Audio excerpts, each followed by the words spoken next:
స్వాగతం సుస్వాగతం. ముందుగా మనందరి గురువుగారైన బ్రహ్మశ్రీ పితామహ పత్రిజికిను, పత్రి మేడం గారికి నా ఆత్మపూర్వక ధ్యానాభివందనాలు తెలియజేసుకుంటూ, అలాగే ఇక్కడ విచ్చేసి ఉన్న వారందరికీ, ప్రముఖులకు అందరికీ నా ఆత్మ ప్రణామాలండి. సో, మరి కంప్లీట్ నానన్న ఒక వినూత్న ప్రోగ్రామ్ కి మనం శ్రీకారం చుట్టడం జరిగింది. సో, ప్రతిరోజు పత్రి గారితో ఏదైతే అనుబంధం లాంగ్ జర్నీ చేస్తున్నారో, సో పత్రి గారి ద్వారా చూసి నేర్చుకున్న విషయాలు చాలానే ఉంటాయి. బట్ అవి చిన్న చిన్నగా ఉంటాయి గమనిస్తే కనుక. కానీ మన జీవితాన్ని మలుపు తిప్పింటాయి. సో అలాంటి విషయాలను షేర్ చేసుకుంటూ వస్తున్నారు. అలాంటి సజ్జనులతో సజ్జన సాంగత్యం చేసుకుంటూ వస్తున్నాం మనం కూడా ఈ సాయం సంధ్యా వేళలో కదూ. సో మరి ఈ రోజు కూడా మరొక సజ్జనులతో, సో ధ్యానులతో మనం వారి సాంగత్యంలో వారి జ్ఞానాన్ని అందుకుందాము. వారి పిప్పళ్ళ ప్రసాద్ గారు. సో వీరు తెలియని వారంటూ ఉండరండి. వీరు సంగీతనాది ధ్యానంతో ఎంత మందిని మైమరిచేలా చేసి ధ్యానులుగా మారుస్తూ వస్తున్నారో, అలాగే మరి స్కూల్ పిల్లలకి స్కూళ్ళల్లో అన్నింట విస్తృతంగా ధ్యాన ప్రచారం చేస్తూ వస్తున్నారు. ఇంకొక విషయం ఏంటంటే, నేను వీరి దగ్గర నుంచి నేర్చుకున్నాను, విన్నాను. సో ఎలా మనం పత్రి గారిని చాలా దగ్గరగా చూసిన వారిలో వీరు కూడా ముఖ్యులు. ఏంటంటే ఫుడ్ మనం ఎలా తినాలి, ఏ విధంగా తినాలి, ప్లేట్ ఎలా ఉండాలి. సో నేను అది నేర్చుకున్నాను సార్ దగ్గరనే. సార్ ఇంటర్వ్యూ చేసాను. అది నేను అందరికీ కూడా చెప్తూ వస్తున్నాను. దాన్ని నేను కూడా పాటిస్తూ వస్తున్నాను సార్. అది ఎప్పటికీ మర్చిపోను. సో మరి ఇకేమాత్రం ఆలస్యం చేయకుండా సార్ని ఇన్వైట్ చేసేస్తున్నా. సార్ వెల్కమ్ సార్ మీకు. అందరికీ నమస్కారం. ఈరోజు ఈ జూమ్ సెక్షన్ లో పాల్గొవడం నా మహద్భాగ్యంగా భావిస్తూ, కొద్ది రోజులుగా పత్రిజీతో ప్రయాణం, పత్రిజీతో పరిచయం, పత్రిజీతో సజ్జన సాంగత్యం, పత్రి మహారాజ్తో అడుగులు మడుగులు ఒత్తుతూ తరించినటువంటి వారి యొక్క ఆలోచనల్ని, వారి అనుభవాల్ని ఈ ప్రపంచానికి అందిస్తున్నటువంటి ఈ ఛానల్ వారికి ముఖ్యంగా పేరు పేరున ఈ బంగారు తల్లికి అభినందనలు, ధన్యవాదాలు తెలియజేస్తూ, నా పరిచయం, నా పేరు పిప్పళ్ళ ప్రసాదరావు అండి. మాది పశ్చిమ గోదావరి జిల్లా భీమవరం. నేను ఒక 45 సంవత్సరాలుగా షిరిడి సాయి భజన్స్, అది తప్ప నాకు వేరే ప్రపంచం లేదు. ఆ ప్రపంచంలో ఉన్నటువంటి నాకు పత్రి మహారాజ్ 2003లో మా జీవితాల్లోకి రావడం జరిగింది. అప్పటి నుంచి ఆధ్యాత్మికత అంటే మరి కొంచెం క్లారిటీగా తెలుసుకునేటటువంటి అవగాహన నాకు పత్రి మహారాజ్ అందించడం జరిగింది. అంటే మీరు అనొచ్చు, సార్ అంతకుముందు అవగాహన లేకుండానే సాయిబాబా భజనలు చేశారా అని. కానీ అంతకుముందు పత్రి మహారాజ్ పరిచయం అవ్వకముందు ఉండేటటువంటి అవగాహన ఏంటంటే, షిరిడి సాయి అంటే షిరిడిలో ఉన్నాడని, క్యాలెండర్లో ఉన్నాడు, గుడిలో ఉన్నాడు, గోపురాల్లో ఉన్నాడు. ఈ అవగాహనతో అక్కడికి వెళ్ళినప్పుడే ఆ ఇంటెన్స్ ప్రదర్శించి మళ్ళీ బయటకు వచ్చిన తర్వాత మా క్యాజువల్ గా ఉండేటటువంటి పరిస్థితి నుంచి పత్రిజీ గారు పరిచయం అయిన తర్వాత, నేను ఏ దైవాన్ని ఆరాధిస్తున్నానో ఆ దైవం అంతటా ఉన్నాడు అనే ఒక అవగాహన. కొంచెం సాధన పెరిగిన తర్వాత అంతటా ఉన్నాడా లేదనేది పక్కన పెట్టు, ముందు నీలో ఉన్నాడా లేడో చూసుకోమని చెప్పి ఆ సాధన చేయడం, నాలో ఉన్నాడు, నేనై ఉన్నాను అనేటటువంటి ఒక చక్కని అవగాహన వచ్చిన తర్వాత కొంచెం మన మాటలోనూ మన చేతలోనూ ఎదుటి వాళ్ళ పట్ల మన ప్రవర్తన అన్ని కొంచెం మారుతాయి. ఎందుకంటే నా ముందున్నటువంటిది సాయినాథుడే అని. ఇప్పుడు ఈ తల్లిని నేను చూస్తూ మాట్లాడుతున్నాను. ఆ తల్లి ఎవరో కాదు, సాక్షాత్తు సాయినాథుడే, ఆ దత్తాత్రేయుడే అనే అవగాహన నాకున్నప్పుడు నా మాట తీరు వేరే ఉంటది, నా చూపు తీరు వేరే ఉంటది, నా గుణాలు వేరే ఉంటాయి, నా భావన క్షేత్రం, నా వాక్క్షేత్రం అన్ని మారిపోతాయి. అది లేనప్పుడు మనం దర్శించేటటువంటి ఆ తీరే వేరుగా ఉంటది. కొంచెం అలాగా పత్రి మహారాజ్ దగ్గర ఆ ప్రయాణంలో నేను ఆయన దగ్గర నేర్చుకున్నది, సర్వాంతర్యామైనటువంటి సాయినాథుడు ముందు నీలో ఉన్నాడు, నీ ముందు ఉన్నటువంటి వాళ్ళలో ఉన్నాడని ఒక చక్కని అవగాహన. ఎంత అవగాహన ఉన్నా మనం ఎమోషన్ మాత్రం యాక్టివ్ అయినప్పుడు మళ్ళీ మారిపోతూ ఉంటాం. దానికి మాత్రం ఒకే ఒక్క మీమాంస ఏంటంటే ధ్యానం. రెగ్యులర్ గా ధ్యాన సాధన మనం ఎన్ని క్లాసులు చెప్పాము, గురుగారితో ఎంత తిరిగాము, ఏం నేర్చుకున్నాం, ఎన్నిసార్లు ఆయన క్యాసెట్లు విన్నాం అనే దానికంటే మనం పర్సనల్ గా చేసుకునేటటువంటి సాధన మాత్రమే మనల్ని ఒక క్వాలిటీగా ఉంచుతుంది అని మీ అందరికీ మనవి చేస్తూ, ఈ 25 సంవత్సరాలు సార్తో 23 సంవత్సరాలు ప్రయాణం ఆయన కారులోనే ప్రతి నెల 3 నుంచి 4 రోజులు. ఎందుకంటే అది నాకు మరి ఎలా వచ్చిందో అదృష్టం తెలియదు కానీ ఆ ఆయన ప్రోగ్రాం ముందు నా ప్రోగ్రాం పెట్టేవారు అప్పట్లో. ఆయన వచ్చేసరికి నేను ఏం చేసేవాడినంటే కొంచెం అందరినీ కూర్చోబెట్టి మెడిటేషన్ చేయిస్తూ అక్కడ ఒక సైలెంట్ వాతావరణం ఏర్పాటు చేస్తే గురువు గారు రాగానే మైక్ ఇస్తే అప్పుడు గురువు గారు ప్రోగ్రామ్ చేశారు. అలా నాకు ఆ 23 సంవత్సరాల్లో కొన్ని వందల ప్రోగ్రాంలు ఆయనతో చేసే ప్రయత్నం, ప్లస్ ఆయన మరి నాకు ఇచ్చినటువంటి అనుగ్రహమో లేకపోతే నన్ను ఎంకరేజ్ చేయడానికో తెలియదు కానీ ఎంత పెద్ద ప్రోగ్రామ్ ఎవరు అవతలలో ఎంత పెద్ద కారు పెట్టినా కానీ ప్రోగ్రామ్ అయిన తర్వాత ఈవినింగ్ మార్నింగ్ ప్రోగ్రామ్ అయిన తర్వాత మళ్ళీ ఈవినింగ్ ఎవరి ప్రోగ్రామ్ ఉంటే పిప్పళ్ళ నీ కారు ఎక్కుతానయ్యా అని చెప్పి వచ్చి నా కారు ఎక్కా. నేను డ్రైవ్ చేస్తూ ఆయన నా పక్కన కూర్చొని మా టీం అంతా వెనకాలంటే వాళ్ళతో సంగీతం ముచ్చట్లు మాట్లాడుతూ మధ్య మధ్యలో ఒక లెంపకాయ కొడుతూ నన్ను కొన్ని కొన్ని విషయాలు నేర్పిస్తూ ఆయన ఆయన ఏమనాలనేది ఇంకా ఒక తల్లి అనాలా, తండ్రి అనాలా, దైవం అనాలా, గురువు అనాలా తెలియదు కానీ నాకు చేసినటువంటి ఉపకారం అయితే మాత్రం మరొకరికి చేయలేదేమో అన్నంత ఆనందం నాకుంది. అప్పటి నుంచి ఎప్పటి వరకు ఇది శ్వాస వరకు కూడా నా గురుదేవులు పత్రి మహారాజే. అందుకేనేమో ఇప్పటికీ కూడా ఎవరికి ఇంకా ఆయన శరీరంతో ఉన్నప్పుడు 10 ప్రోగ్రాం చేస్తే ఆయన శరీరం విడిచిపెట్టాక 20 ప్రోగ్రాంలు చేస్తున్నాడు నాతో. నిన్నటి వరకు నేను తాడిపత్రి, కడప, నొస్సం ఇవన్నీ తిరిగి రాత్రి నెల్లూరు ప్రోగ్రాం చేసి ఈ రోజు చేరాను ఇంటికి. మధ్యలో మనం 3 రోజులు ధారపల్లిలో బుద్ధ గౌతమ బుద్ధుని పేరు మీద మహాత్మా పేరు మీద ధారపల్లిలో బుద్ధ పౌర్ణమి చేసుకొని చాలా హ్యాపీగా జరుగుతూ నాకు అనుకోకుండా లక్కీగా ఈవేళ మీతో ఒక హాఫ్ అన్ అవర్ సంభాషించే అవకాశం వచ్చింది. పత్రిజీ గారి గురించి చెప్పుకోవాలనుకుంటే ఫస్ట్ లో నాకు కన్ఫ్యూజ్ ఉండేది. ఎందుకంటే చాలా మంది చెప్పిందే చేస్తారు, చేసిందే చెప్తారు అంటారు కానీ పత్రిజీ గారు మాత్రం చెప్పింది చేయరు, చేసేది చెప్పడు ఆయన. అది కొంతమంది విషయంలో అర్థం అవునట్లుగా ఉంటుంది. ఎందుకంటే హైదరాబాద్ లో సార్ ప్రోగ్రామ్ మార్నింగ్ ఒక చోట ఉంది, ఈవినింగ్ ఒక చోట ఉంది. నేను మ్యూజిక్ ఆయనతో పాటు ఒక half an hour before music, evening కూడా బిఫోర్ మ్యూజిక్ మెడిటేషన్. మార్నింగ్ ఒక సంస్థ వాళ్ళ ప్రోగ్రాంకి వెళ్ళినప్పుడు లేదు మరణము అని చెప్పాడు. అసలు మనిషికి మరణం లేదు, కేవలం ఈ షర్ట్ మార్చినట్లుగా శరీరం మారుస్తాం మనం. మరణం ఉంది అని అనుకోవడమే అజ్ఞానం, మరణం లేదు అనుకోవడమే సుజ్ఞానం అని 2 hours క్లాస్ చెప్పారు. ఆయన పక్కనే కూర్చున్నాను నేను. అప్పుడు ఓహో మరణం లేదు, ఎస్ నేను ఈ షర్ట్ అది చెప్పి అలా ఫిక్స్ అయిపోయింది. అదే రోజు ఈవినింగ్ మిలిటరీ వాళ్ళకి క్లాస్, మార్నింగ్ ఏమో బ్రాహ్మణ సమాఖ్య అని చెప్పి వాళ్ళకి క్లాసు, అక్కడేమో మరణం లేదు, మనం దాని గురించి అసలు ఆలోచించాల్సిన పని లేదు అని చెప్పి మనం చేయవలసిన పని లోకోపయుక్తమైనటువంటి పని చేయాలి. అదే రోజు ఈవినింగ్ మిలిటరీ వాళ్ళకి ప్రోగ్రాం హైదరాబాద్లో. అక్కడ స్టేజ్ ఎక్కిన తర్వాత మరణం ఉంది, మరణించే లోపే మనం చేయవలసింది చెయ్యాలి, చెయ్యకపోతే మళ్ళీ మరొక జన్మ ఎత్తి కర్మ అనుభవించాలని చెప్తున్నాడు. నాకు అంత బుర్ర గొప్పండి. పొద్దున్న మరణం లేదన్నాడు, సాయంత్రం మరణం ఉందంటాడు. అసలు ఏంటో చాలా కన్ఫ్యూజ్ అనమాట. సాయంత్రం ఎందుకు చెప్పవలసి వచ్చిందంటే మరణం ఉంది అనేది మిలిటరీ వాళ్ళకి ఏంటంటే నేను ఇప్పుడు ఏం చెయ్యాలి అది చేసి నా దేశానికి నేను సేవ చెయ్యాలి అనేది వాళ్ళకి అవసరం కనుక అక్కడ అలా చెప్పాడు. పొద్దుటేమో వేరే సందర్భం కనుక అక్కడ అసలు లేదు మరణం, మనం చేయాల్సింది లోక కళ్యాణం, ఈ ఆఫ్టర్ ఆల్ ఈ భూమి గురించి మనం ఆలోచించకూడదని అక్కడ చెప్పాడు. కానీ మనకి ఆ రెండింటిని టాలీ చేసుకుని ఏంటి సార్ ఇలా చెప్తున్నారని కొంచెం లోపలికి వెళ్ళి ఆలోచించగలిగితే సమాధానం దొరుకుతుంది.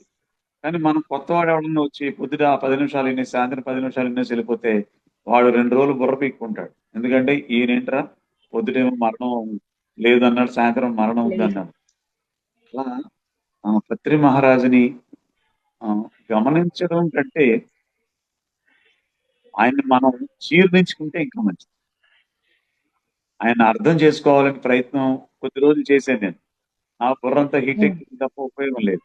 అప్పుడు కదా! ఆయన్ని గమనించడం, ఆయన్ని జీర్ణించుకోవడం. ఓకే. ఆయన ఏం చేస్తున్నారు? ఎలా తింటున్నారు? ఎలా మాట్లాడుతున్నారు? పెద్దవాళ్ళు ఎవరైనా వచ్చినప్పుడు వాళ్ళని ఎలా ట్రీట్ చేస్తున్నారు? ఎవరైనా వచ్చి నెగెటివ్ వర్డ్స్ వాడుతుంటే వాళ్ళు ఎందుకు చెప్తున్నారు? ఇలా ఈ అబ్జర్వ్ చేయడం మొదలుపెట్టిన తర్వాత అప్పుడు నేను ఆయన్ని సపరేట్ గా నేను ప్రశ్నించి, సార్ ఇదేంటి సార్? ఇది ఎలా సార్? అని అడగాల్సిన అవసరం లేకుండా పోయింది. అంత క్లీన్ అబ్జర్వ్ చేస్తుంటే మనలో సరి చేసుకోవాల్సినవన్నీ కూడా ఈజీగా ఈజీగా సరి చేసుకోవడం జరిగింది.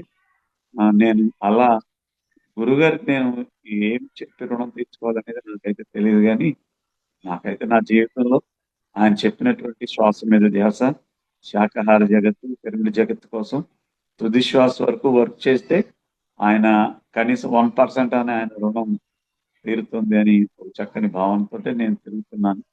ప్లస్ నేను తిరుగుతానని నేను రెడీగా ఉంటే ఆదరించేవాళ్ళు లేకపోతే నేను ఎలా చేయగలను సేవ? పిఎస్ఎస్ఎం మూవ్మెంట్ అవనివ్వండి, ఇతర సంస్థలు అవనివ్వండి, నా గురించి వాళ్ళ టైం అంతా కేటాయించి ఆ ఒక్క ప్రోగ్రామ్ కి వాళ్ళ నెలల ముందు ప్లాన్ చేసుకుని ఫ్లైట్లు తయారు చేసి ఆ ఊరంతా మైక్ పెట్టి పిలిచి నేను పౌడర్ రాసుకుని వెళ్ళి కూర్చునేసరికి నా ముందు 400, 500 మందిని కూర్చోబెడుతున్నారే, వాళ్ళ వల్ల నేను పత్రిజీ గారి యొక్క రుణం తీర్చుకునే భాగ్యం నాకు వీళ్ళందరూ ఇస్తున్నారు. ఎందుకంటే అంత ఈజీ కాదు ఒక క్లాస్ అరేంజ్ చేయడం అంటే. ఫైనాన్షియల్ సపోర్ట్ చూసుకోవాలి, ఫిజికల్ సపోర్ట్, మెంటల్ సపోర్ట్ చూసుకోవాలి. ఇవన్నీ ఉన్నా కానీ పబ్లిక్ లేకపోతే అక్కడికి వెళ్ళి ఏం చేస్తాం? నేను ఒక్కొక్క పల్లెటూరు చెప్తున్నాను. మొన్న కాతిరెడ్డిపల్లి అని స్వయంగా పత్రిక మహారాజే ఆ పిరమిడ్ ఇనాగ్రేట్ చేశారు ఆయన ఫిజికల్ బాడీతో ఉన్నప్పుడు. అక్కడ నేను ఈ కడప జిల్లాలో తిరుగుతుంటే సార్ మా ఊళ్ళో పిరమిడ్ కట్టారు కానీ ఆ, దానికి కొంచెం వచ్చేవాళ్ళు వెళ్ళేవాళ్ళు తక్కువగా ఉన్నారు, మీరు ఈ ఏరియాలో ఉన్నారు కదా ప్రోగ్రామ్ చేద్దామని అన్నారు. సరే డేట్ ఇచ్చాను, ఆ ఉన్న డేట్లో అడ్జస్ట్ చేసిన ఒక డేట్ ఇచ్చాను. ఆ ఎంత ప్యూరిటీ ఉందంటే ఆ గ్రామంలో. నేను వెళ్ళాను, 2 hours ప్రోగ్రామ్ చేసి వచ్చేసాను. ఇప్పుడు పిరమిడ్ గురించి చెప్పాను. ఆ పిరమిడ్ మా బాబుకి ఎలా ఉపయోగపడిందంటే వాడు 10th క్లాస్ 4 సబ్జెక్టులు ఫెయిల్ అయ్యాడు 2003లో.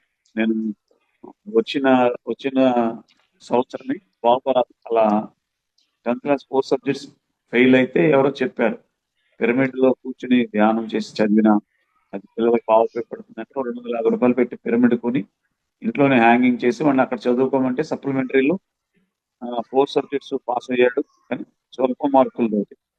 నాన్న నీకు పిరమిడ్ ఉపయోగపడుతుంది, దాని కింద కూర్చుని చదువుకోమంటే దాని కింద కూర్చుని చదువుకొని intermediate first class, B Pharmacy first class, M Pharmacy first class, MBA first class. వాడికి ఇప్పటికీ వాడి ఇంట్లో పిరమిడ్ అలా ఉంటుంది, అలా కంటిన్యూ అవుతూనే ఉంది అది. ఇప్పుడు నాటకో ఫార్మసీ కంపెనీ నాగార్జున సాగర్ లో నెలకి 90,000 తీసుకుని జాబ్ చేస్తూ ఆ ఏరియాలో తిరుమలనాథ పిరమిడ్ ఇవన్నీ తిరుగుతూ అక్కడ ప్రచారం చేసుకుంటున్నాడు. వాడికి వచ్చిన గిఫ్ట్ ఏంటంటే మంచి మ్యూజిషియన్. మన పిఎంసి ఛానల్లో బ్యాక్గ్రౌండ్ స్కోర్స్ వస్తున్నాయి కదా, అందరు మాట్లాడుతుంటే వెనకాల మ్యూజిక్లు వస్తాయి. ఆ డైరెక్ట్ అంతా యెస్. చేసి అది ప్లే చేసినంత వాడే. ఇంకా వాడి గురించి చెప్పుకోవాలంటే తల్లి గోదావరి సాగిపోతున్నది మన పాట ఉంటుంది, బ్రాండెడ్ పాట, తిప్పల గారి పాట. ఆ పాట మ్యూజిక్ యెస్. చేసినంత వాడే. అది వావ్! ఒక్క పిరమిడ్ మెడిటేషన్ వల్ల మాత్రం 80%. అంటే వాడు చదవకుండా మెడిటేషన్ చేస్తే చదువు చేస్తుందంటే నేను దాన్ని యాక్సెప్ట్ చేయను. మనం హ్మ్. చేయవలసిన ప్రయత్నం చేస్తూ మనం లైట్ కింద కూర్చొని చదివితే పుస్తకం ఎంత నీట్ గా కనపడుతుందో పిరమిడ్ కింద కూర్చొని చదివితే అది బుర్ర కూడా అంత బాగా ఎక్కుతుందని పిరమిడ్ విశ్వసించి నేను నా ఇంటి మీద పిరమిడ్ కట్టుకున్నాను. రెగ్యులర్ గా మెడిటేటర్స్ వచ్చి అక్కడ గ్రంథాలయం వైపు పెట్టాను, అందులో చక్కగా వచ్చి కాసేపు చదువుకొని మెడిటేషన్ చేసుకుని మా ఇంట్లో టీ తాగి వెళ్తూ ఉంటారు ఇప్పటికీ. అలా నాకు పిరమిడ్ మెడిటేషన్ అనేది ఒక్క కోణంలో కాదు, ఈ రోజు నేను ఆ తినే ప్రతి మెతుకు షిరిడి సాయి ఆపైతే పత్రి మహారాజ్ పిఎస్ఎస్ఆర్ మూవ్మెంట్ ఆఫ్ నా నోట్లోకి వెళ్ళిన మెతుకు ఈ రెండు సంస్థల నుంచే నాకు వస్తుందని నా విశ్వాసం ఉంది. అందుకే ఎంత కష్టమైన ఎంత ఏదైనా ఎన్ని వందల వేల కిలోమీటర్లైనా వెళ్ళి ఈ ప్రోగ్రామ్ చేసి రావడం జరుగుతుంది. పత్రి గారు ఒక మాట అనేవారు, ఆ ప్రోగ్రామ్ తర్వాత లోపల కూర్చుంటే ఫుడ్ ఆయనే పెట్టేవారు. మా టీంకి, మ్యూజిక్ టీం అంతటికి పెట్టి ఏంటి పిప్పళ్ళా అనేవారు. ఏంటి విశేషాలు అనేవారు. ఏంటి విశేషాలు అన్నప్పుడు ఇంక 2 విషయాలే చెప్పేవాడిని నేను ఎప్పుడు. సార్ నేను పలానా చోట ప్రోగ్రామ్ చేశాను. 600 మంది వచ్చారు సార్. ఈ సబ్జెక్ట్ చెప్పాను. అంటే వెరీ గుడ్ అనేవారు. మళ్ళీ రెండో విషయం ఏం చెప్పాలంటే, సార్ రేపటి నుంచి మళ్ళీ తాడిపత్రిలోనో, కర్నూలులోనో, హైదరాబాద్‌లో ప్రోగ్రామ్స్ ఉన్నాయి సార్. రేపు పలానా చోట, ఎల్లుండి పలానా చోట అక్కడ ప్రోగ్రామ్స్ పలానా ఆయన అరేంజ్ చేస్తున్నారు సార్. ఈ 2 విషయాలే చెప్పేవాడిని. ఆయన వెంటనే దంచుకో, దంచుకో, దంచుకో అనేవాడు. అప్పుడు అర్థమయ్యేది కదా దంచుకో అంటే ఏంటో. ఇప్పుడు అర్థమవుతుంది. అది పూర్తిగా నాకు ఎనర్జీ ఆయన ఇచ్చి నేను ఇన్ని వేల కిలోమీటర్లు ప్రయాణం చేస్తానంటే దానికి అదే కారణం. రాత్రి తారపల్లి దగ్గర ప్రోగ్రామ్ చేసుకుని మార్నింగ్ యలమంచిలో వైజాగ్ దగ్గర ప్రోగ్రామ్ చేసి అదే రోజు ఈవినింగ్ తాడిపత్రిలో ప్రోగ్రామ్ చేసి పొద్దున్న యలమంచిలో ఉన్న వాళ్ళు ఫోన్ చేసి సాయంత్రం సార్ ఎక్కడున్నారు సార్ అంటే తాడిపత్రి అంటే 700 కేఎం ఎలా వెళ్ళారు సార్? ఎలా వెళ్తాం? పత్రి మహారాజ్ తీసుకెళ్తారు. మళ్ళీ అక్కడ ఎనర్జీగా ప్రోగ్రామ్ చేస్తాం. దాని అంతటికీ నా వెనకాల పత్రి మహారాజు సదానంద యోగీశ్వరుడు నన్ను అలా సపోర్ట్ చేసి నన్ను ఈ ప్రోగ్రామ్స్ అన్ని చేస్తున్నారు. ఇది నేను చేసేదని చెప్పను కానీ నా చేత చేయించబడుతుందని చెప్తూ ఈవేళ మెయిన్ గా పత్రిజీ గారి యొక్క విశిష్టత గురించి మనం ఈ క్లాస్ అరేంజ్ చేశారు. ఇందులో నాకు ఒక 3 ఉదాహరణలు ఎక్కడికి వెళ్ళినా ఇది చెప్పుకుంటూ ఉంటాను నేను. గురువు గారి గొప్పతనాన్ని ఆ మన చీరాల పోర్ట్ లో చూశాను నేను. ఇంతకుముందు చాలా జూమ్ సెక్షన్ లో కూడా నేను చెప్పాను కానీ చాలా అవసరమే. ఉన్నత గొప్పది అంటే ఆ ప్రకాశం జిల్లా కందుకూరులో 11 రోజులు ధ్యాన మహాయాగం పెట్టారు ఒక డాక్టర్ గారు, కళ్ళ డాక్టర్ గారు. ఆయన అలా 10 రోజులు 11 రోజులు ఎక్కడ కార్యక్రమం జరిగితే చివరి రోజుకు ముందు రోజు నా ప్రోగ్రామ్ ఫుల్ గా ఉంటుంది. చివరి రోజు గురువు గారు ఫ్లూట్ వాయిస్తుంటే నేను కీబోర్డ్ నా టీం అంతా మ్యూజిక్ సపోర్ట్ చేస్తాం. అలాగే కందుకూరులో ఏర్పాటు చేశారు. 10వ రోజు నా ప్రోగ్రామ్ గ్రాండ్ గా అయ్యింది.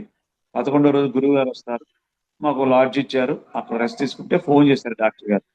సార్ చీరాల పోర్ట్ లో ఉన్నారు గురువు గారు. వెల్కమ్ చెప్పి కూడా తీసుకొద్దాం మేము వెళ్తున్నాము 10 మంది. మీరు రెస్ట్ తీసుకుంటారా వస్తారా అని. సమస్య లేదు. గురుగారి దగ్గరికి వెళ్తానంటే లక్కీ ఛాన్స్ నేను ఎలా వదులుకుంటాను అని చెప్పి వచ్చి ఒక జత బట్టలు పెట్టుకుని కారు పశ్చిమ జిల్లా కందుకూరు నుంచి చీరాల ఒక 3 అవర్స్ 4 అవర్స్ పడుతుంది. సరే ఎక్కి మా నైట్ అక్కడ వెళ్ళేసరికి 3 అయింది. సార్కి ఎవరో మసాజ్ చేస్తున్నారు. చిన్న లైట్ వెలుతురులో ఆ లోపలికి మేము 11 మంది వెళ్ళాం ఆయన ఆహ్వానించడానికి. ఐటీసీ రెడ్డి గారిని మీకు తెలిసే ఉంటుంది. మంచి గొప్ప ఫ్యామిలీ. పిఎస్ఎస్ మూమెంట్ లో ఐటీసీ రెడ్డి గారు అంటే తెలియని వాళ్ళు ఉండరు. ఎందుకంటే మన మూమెంట్ కి వాళ్ళు ఫైనాన్షియల్ గా అంత సపోర్ట్ చేశారు. వాళ్ళు కూడా ఆ వేళ మాతో ఉన్నారు. మేడం ఆయన. సరే 3 గంటలకు వెళ్ళాం. లోపలికి రాగానే ఆ చిన్న వెలుతురులో కళ్ళు తెరిచి ఆయన ఏం పిప్పళ ఏంటి ఎలా వచ్చారు ఈ టైంలో అన్నారు. సార్ రేపు ప్రోగ్రామ్ ఉంది కదా కందుకూరులో మీకు వెల్కమ్ చెప్పడానికి వచ్చాను సార్. అరే మీకు అక్కడ బోల్డ్ పనులు ఉంటాయి కదా ఎందుకు వచ్చారు మీరు? ఎలా వచ్చారు కదా స్నానం చేయండి నేను టిఫిన్ చేస్తాను చేసి వెళ్ళిపోండి మీరు నేను మధ్యాహ్నం బయలుదేరి వస్తాను అన్నారు. సరే వెళ్ళి అందరూ స్నానాలు చేసి అనుకోకుండా అందరూ వైట్ డ్రెస్లు తెచ్చుకున్నారు. ఏదో యూనిఫామ్ గా వైట్ డ్రెస్ వేసి మంచిగా తయారై 5:30కి సార్ రూమ్కి వచ్చాం. మళ్ళీ వచ్చేసరికి ఆయన ఆల్రెడీ ఉప్మా తయారు చేసి రెడీ చేశారు. రాగానే అందరికి ప్లేట్లో ఉప్మా పెట్టి ఇంకేంటి విశేషాలు అని చెప్పి డాక్టర్ గారితో మాట్లాడి నేను 1కి 2 కల్లా వస్తాను లంచ్కి అక్కడికి వచ్చేస్తాను మీరు చెప్తున్నారు. నేను తినేసా సార్ బాయ్ సార్ అని చెప్పి షేక్ హ్యాండ్ ఇస్తే వెళ్తుంటే ఇప్పుడా ఇంత దూరం వచ్చావు కదా నీ ఫ్రెండ్ కి షేక్ హ్యాండ్ ఇవ్వకుండా వెళ్తున్నావు ఏంటి అన్నారు. ఆ రూమ్ లో సారు ఆ శివప్రసాద్ గారు తప్ప ఎవరు లేదు.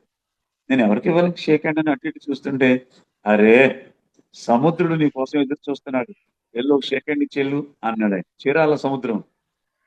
సముద్రుడికి షేక్ హ్యాండ్ ఇవ్వాలి అనేటటువంటి అసలు మనం ఈ మాట ఎప్పుడైనా వింటామేంటి మనకు తెలియదు కదా.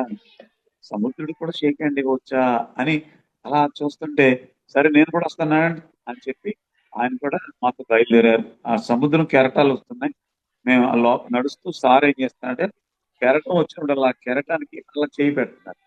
ఆ చేతి మీద నుంచి కెరటం ఇలా వెళ్తుంది. అంటే ఒక షేక్ హ్యాండ్ ఇస్తున్నట్టే అన్నమాట.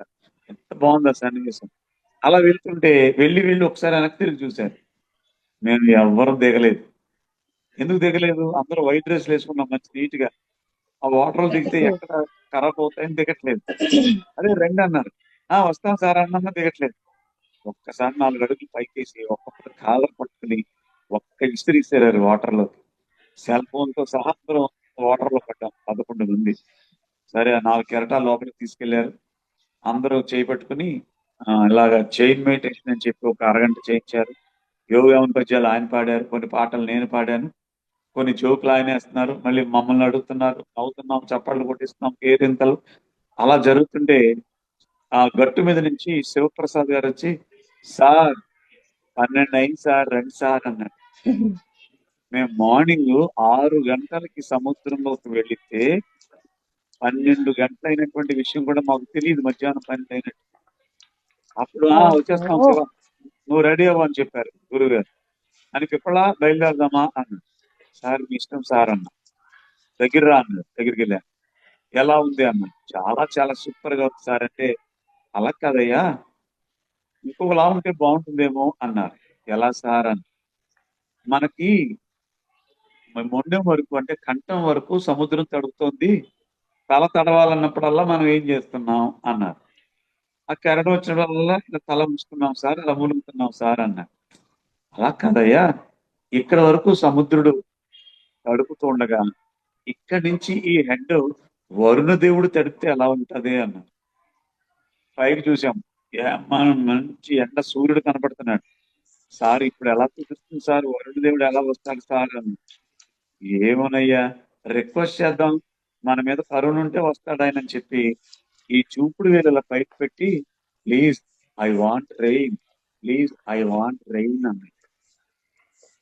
నేను ప్రత్యక్షంగా కొన్నాను 11 మంది పేర్లు చెప్తాను నేను.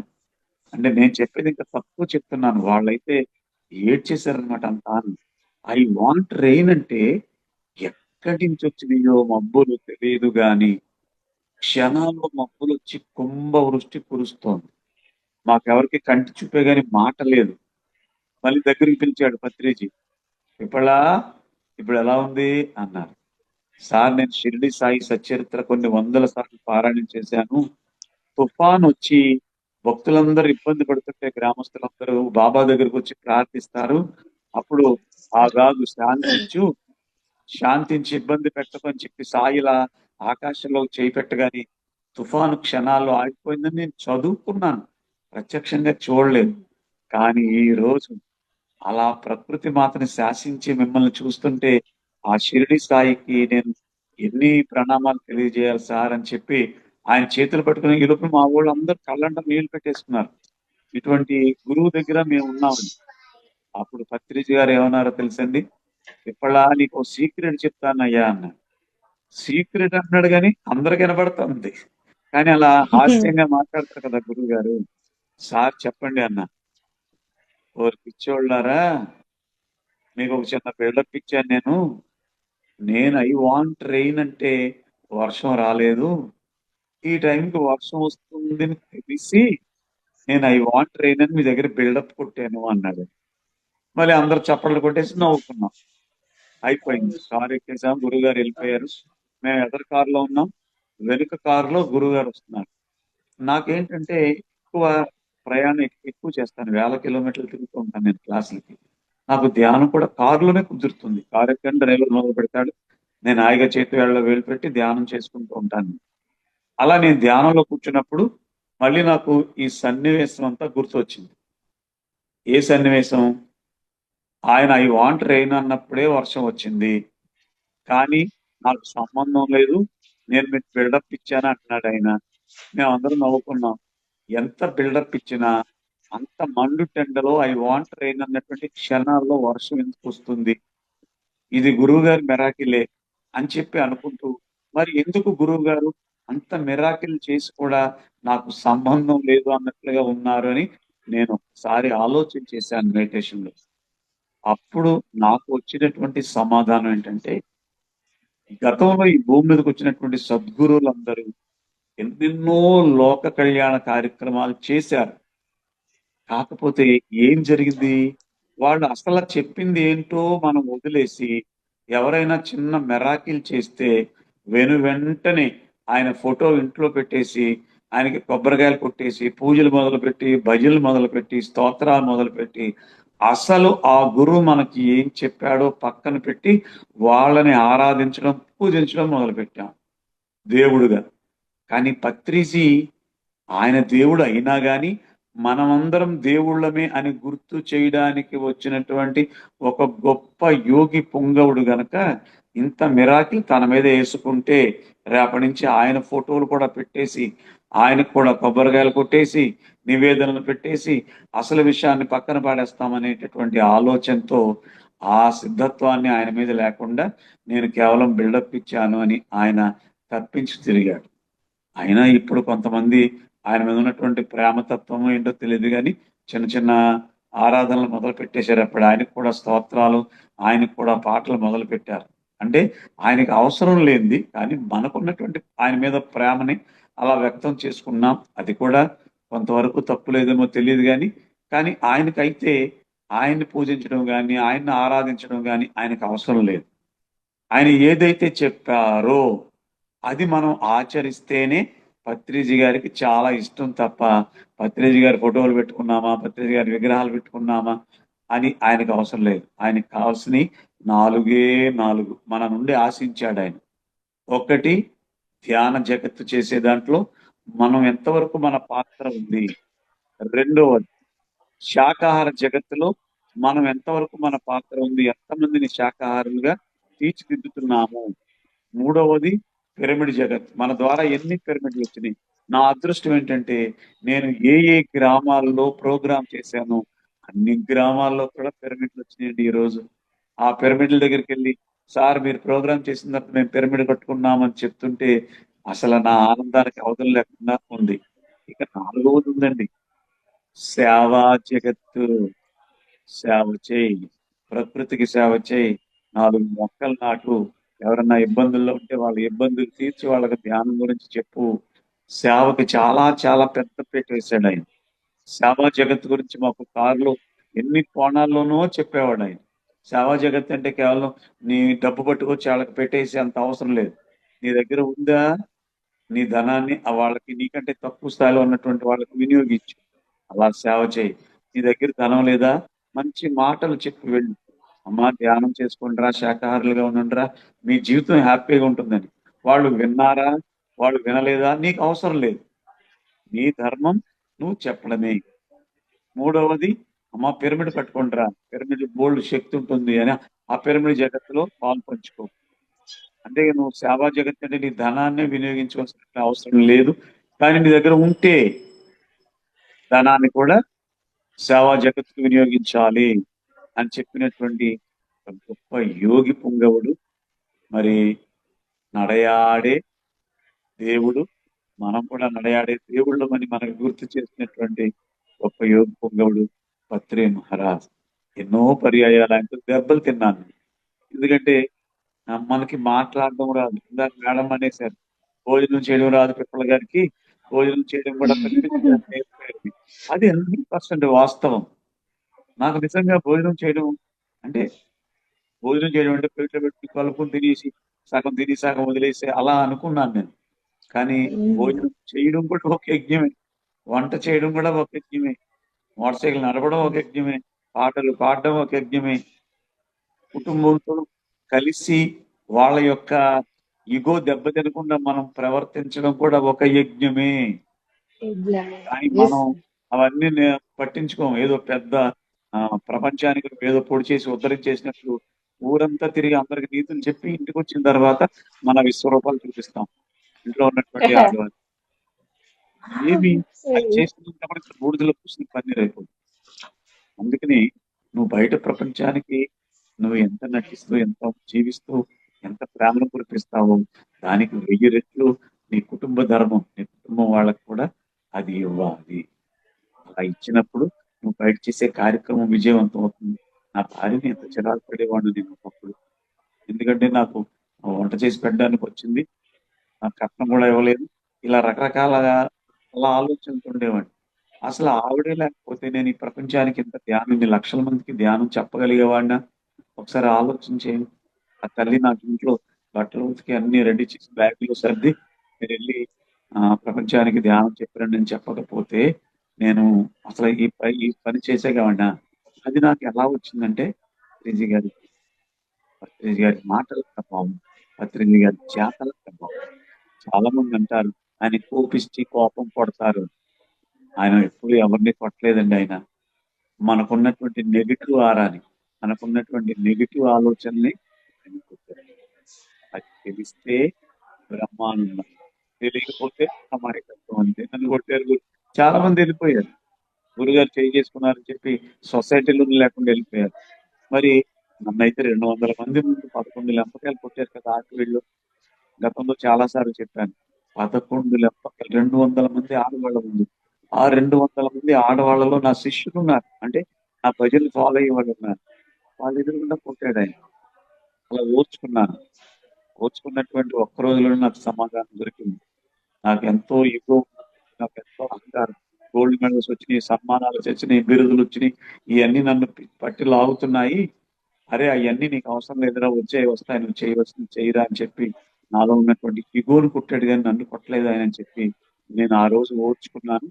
ఈ రోజు మీ అందరి చేత నేను వెరీ గుడ్ అని అనిపించుకొని, ఎంతమంది అండి నిన్న మొన్న ముద్దునూరు అని చెప్పి అక్కడ ప్రోగ్రామ్కి వెళ్ళాను.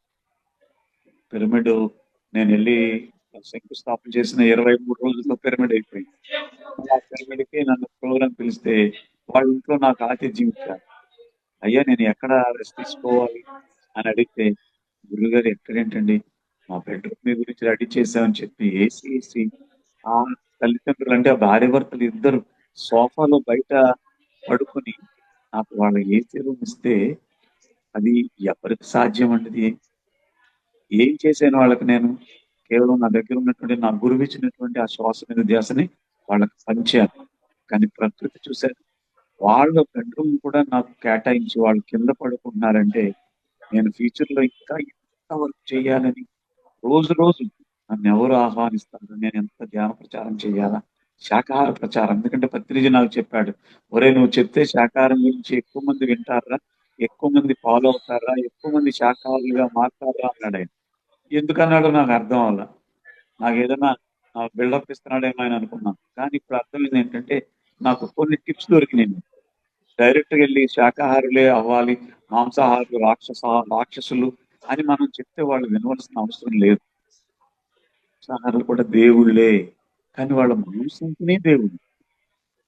దాన్ని మనం ఏం చేయాలంటే, ఆయన నువ్వు దేవుడివే, కానీ చిన్న మసి పట్టింది, మాంసం అనే మసి పట్టింది, అది తీస్తే నువ్వు అసలు కొన్ని లక్షల మందికి ఆ లక్షల మంది చేత ఆరాధింపబడతావని వాళ్ళకి నచ్చినట్లుగా చక్కగా హాస్యంగా వాళ్ళకి చెప్తే వాళ్ళు నిజంగా అప్పుడేం నవ్వుకుని వెళ్ళిపోతారు. కానీ నేను కొన్ని మాటలు చెప్తాను. ఆ ఇంటికి వెళ్ళిన తర్వాత కంచం దగ్గర కూర్చుని అందులో ఆ చేప మాంసం పెట్టుకున్నప్పుడు డెఫినెట్ గా నేను గుర్తొస్తున్నాను నాకు. అరే గడ్డంగడ్డ ఇలా చెప్పాడు కదా, దీంట్లో ఇంత పాపం ఉన్నప్పుడు నాకు అవసరం అని చెప్పి ఆ కంచాలు పక్కకు పెట్టి ఆ కంచం దగ్గర ప్రమాణం చేసినటువంటి వాళ్ళు కోపల్లుగా ఉన్నారు. వాళ్ళందరూ నాకు ఫోన్ చేసి, బాబు మా అబ్బాయికి ఏం చెప్పావో తెలియదు, అని తిన్నంటున్నాడు అని చెప్పి అలా ఎన్ని ఫోన్లు వస్తుంటాయి. మరి ఆ రోజున అరే శాకాహార జగత్తులో నీ పాత్ర ఎక్కువ ఉందని పత్రిక గారు చెప్తే నాకు అర్థం అవ్వలేదు. కానీ ఈ రోజు శాకాహార జగత్తులోను పిరమిడ్ జగత్తులోని ఎక్కడ ప్రోగ్రామ్ చేస్తే అక్కడ ఒక పిరమిడ్ రావడం, పత్రిజీ గారి ఎనర్జీతో, సదానంద మహారాజు యొక్క ఎనర్జీతో అవన్నీ జరుగుతున్నాయి. పత్రిజీ ప్రభావం అప్పుడు ఎంత ఉందో ఇప్పుడు ఇంకా 100 రెట్లు పెరిగిందండి. అది గుర్తుపెట్టుకోండి. ఎవరైనా మేము పత్రిజీ గారిని చూడలేదు అనే ఆలోచన అవసరమే లేదు. మీరు 3 పనులు చేయండి. పత్రిజీ మీ శరీరంలోకి వాకినైపోతాడు. మీకు తెలుసున్న ధ్యానాన్ని ఇంకొకళ్ళకి, ధ్యానం అంటే శ్వాస మీద చెప్పండి అంతే. ఆయన 100 అడుగులు మీ పక్క వచ్చేస్తాడు. ఎవరికైనా శాకాహార జగత్ గురించి, శాకాహారం మంచి ఆహారం అండి, పత్రి మహారాజ్ చెప్పారు, చాలా మంచిది, నేను శాకాహారిగా ఉన్నాను, బాగున్నాను, ఒక్క ముక్క చెప్పండి ప్రేమగా, ఆయన 1000 అడుగుల ముందుకు వచ్చేస్తాడు. పిరమిడ్ కట్టుకోండి అయ్యా, అయితే మన ఊళ్ళో పిరమిడ్ ఉంది, ఆ పిరమిడ్ లో మీరు ధ్యానం చేస్తే చాలా బాగుంటుంది, వాళ్ళకి ఇలా జరిగింది వీళ్ళకి ఇలా జరిగింది, ఆ పిరమిడ్ గురించి చెప్పండి. ఆయన 1,00,000 అడుగులు మీ దగ్గరికి వచ్చేస్తాడు. చివరిగా సేవ ఎస్. చేయండి. ఏ గోశాల కన్నా వెళ్ళి వాటికి 4 గడ్డి పరకలు పెట్టండి. లేదా మీ పేరు మీద ఒక మొక్క నాటి, ఆ మొక్క నా బిడ్డ అని దానికి నీళ్లు పోసి సంరక్షించుకోండి. 1,00,00,000 అడుగులు పత్రిజీ మీ దగ్గరికి వచ్చి మీ లోపలికి వచ్చేస్తారు. ఇంకా మీరు ఎవరు ఏ సీనియర్ మాస్టర్ లేరు. ఆయన ఎవరో 30 సంవత్సరాలు ధ్యానం చేస్తున్నారు పత్రిజీ గారు అంటే ఆయనకేనేమో ఏమీ అవసరం లే. ఈ 4 పనులు మీరు ఇప్పుడు చేశారంటే ఈ 30 సంవత్సరాల నుంచి ధ్యానం చేసిన వాళ్ళకంటే మీరు ఇంకా 100 అడుగులు ముందు ఉంటారు. గ్యారంటీగా ఉంటారు పత్రిజీ అనుగ్రహంతో.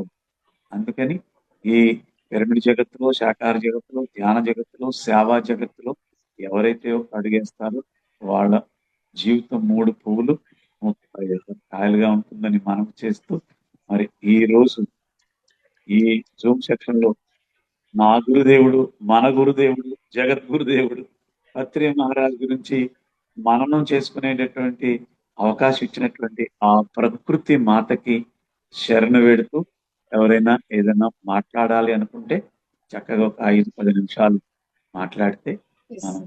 సెక్షన్ని తాత్కాలికంగా క్లోజ్ చేసుకుందాం. ప్రతిరోజు వీళ్ళు సెలెక్ట్ చేస్తున్నారు ఈ జూమ్ సెక్షన్ లో గ్రేట్ మాస్టర్స్ ని మధ్య మధ్యలో నాలాంటి గుడ్డగాళ్ళకి ఛాన్స్ ఇస్తున్నారు. కానీ రోజు చాలా పెద్ద పెద్ద మాస్టర్లు వస్తున్నారు. వాళ్ళ అనుభవాలు ఒక్కొక్కరుగా ఉన్నాయి.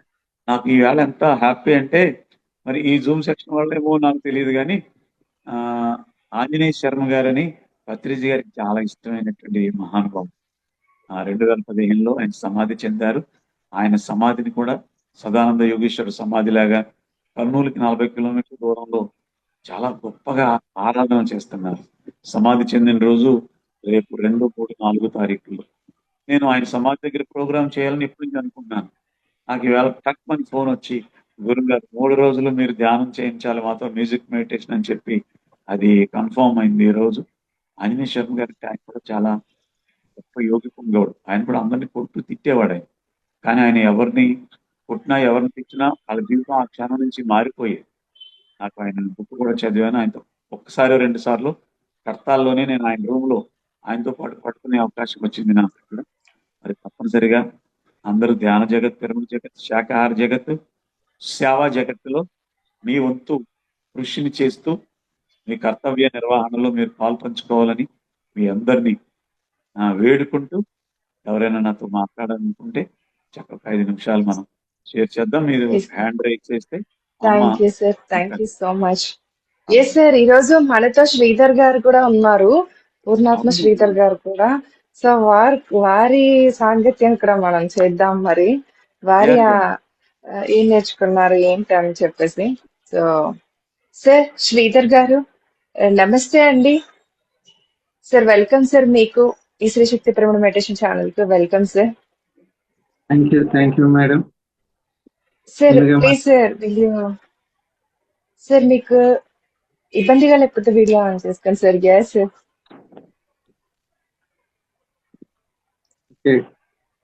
ముందుగా బ్రహ్మర్షి పితామహ పత్రిజీ గారికి ధన్యవాదాలు తెలుపుతున్నాను. ద గ్రేట్ మాస్టర్ పిప్పళ ప్రసాద్ గారికి కూడా నమస్కారాలు తెలుసు. సార్ అన్నట్టు ఈ సింహం ముందు ఈ చిట్టెలకి ఏం చెప్తారు, అంతే కదా. ఆయన ఎంత అనుభవం, ఎంత ఇది, వారి ముందు మనం ఏం మాట్లాడతాం. నా అనుభవాన్ని, సార్తో ఉన్న అనుభవాన్ని చెప్తాను. నేను ధ్యానంలోకి రావడానికి 2 ప్రధాన కారణాలు. ఒకటేమో సార్ నీ శ్వాసే నీ గురువు అనటం అనేది నాకు ఒకటి నచ్చింది. రెండోదేమో సేతు విజ్ఞానం అటెండ్ అవ్వాలని వచ్చాను.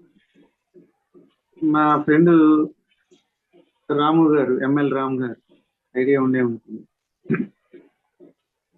మా ఇద్దరం 2004 నుంచి మంచి ఫ్రెండ్స్. మనం ఏది చేసినా అన్ని హెల్ప్ చేస్తూ ఉండేవారు. ఆయన ఒకసారి 3 days స్విచ్డ్ ఆఫ్ ఉంది. ఏమైందని అడిగితే నేను సేతు విజ్ఞానం క్లాస్కి వెళ్ళి వస్తున్నాను. మరి నన్ను ఎందుకు పిలవలేదంటే నువ్వు ధ్యానం చేయట్లేదు కదా, అందుకే నేను పిలవలేదు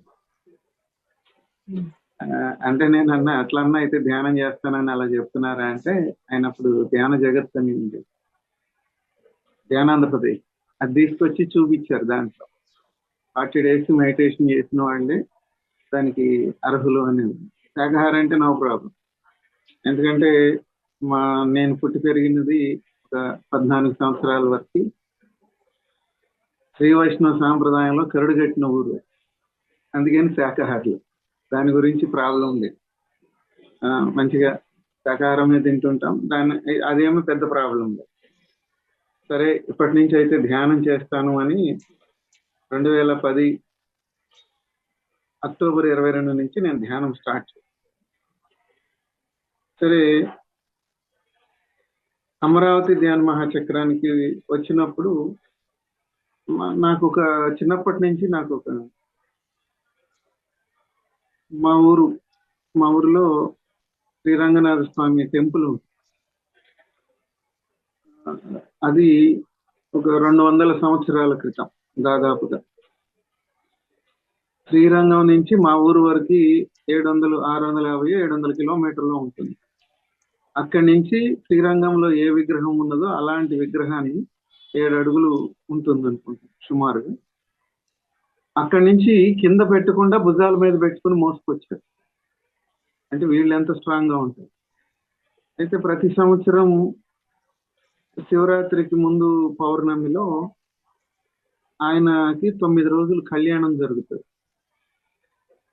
దానికి ఈ 9 రోజుల్లో చాలా మంది వస్తూ ఉండేవాళ్ళు, గొప్ప గొప్ప వాళ్ళు వచ్చి స్పీచ్లు అవి ఇవి ఇస్తూ ఉండేవాళ్ళు. తర్వాత నాటకాలు ఇట్లా వేస్తూ ఉండేవాళ్ళు. నాకు అప్పుడు 7 years బాగా గుర్తు. సెకండ్ క్లాస్ అయిపోయి థర్డ్ క్లాస్కి వచ్చిన్నాను. అయితే ఒక పెద్ద ఆయన, చాలా గ్రేట్ మాస్టర్, వారు స్టేజీ మీద మానవులు దేవుని యొక్క ఏ ఏ భాగాల నుంచి వచ్చారు 4 జాతులుగా, ప్రతి ఒక్కడు పుట్టుకతో శూద్రుడు అంటే ఆయన 4 అని చెప్పాడు. సో అన్ని దేవుళ్ళ నుంచే వచ్చారని చెప్పాడు.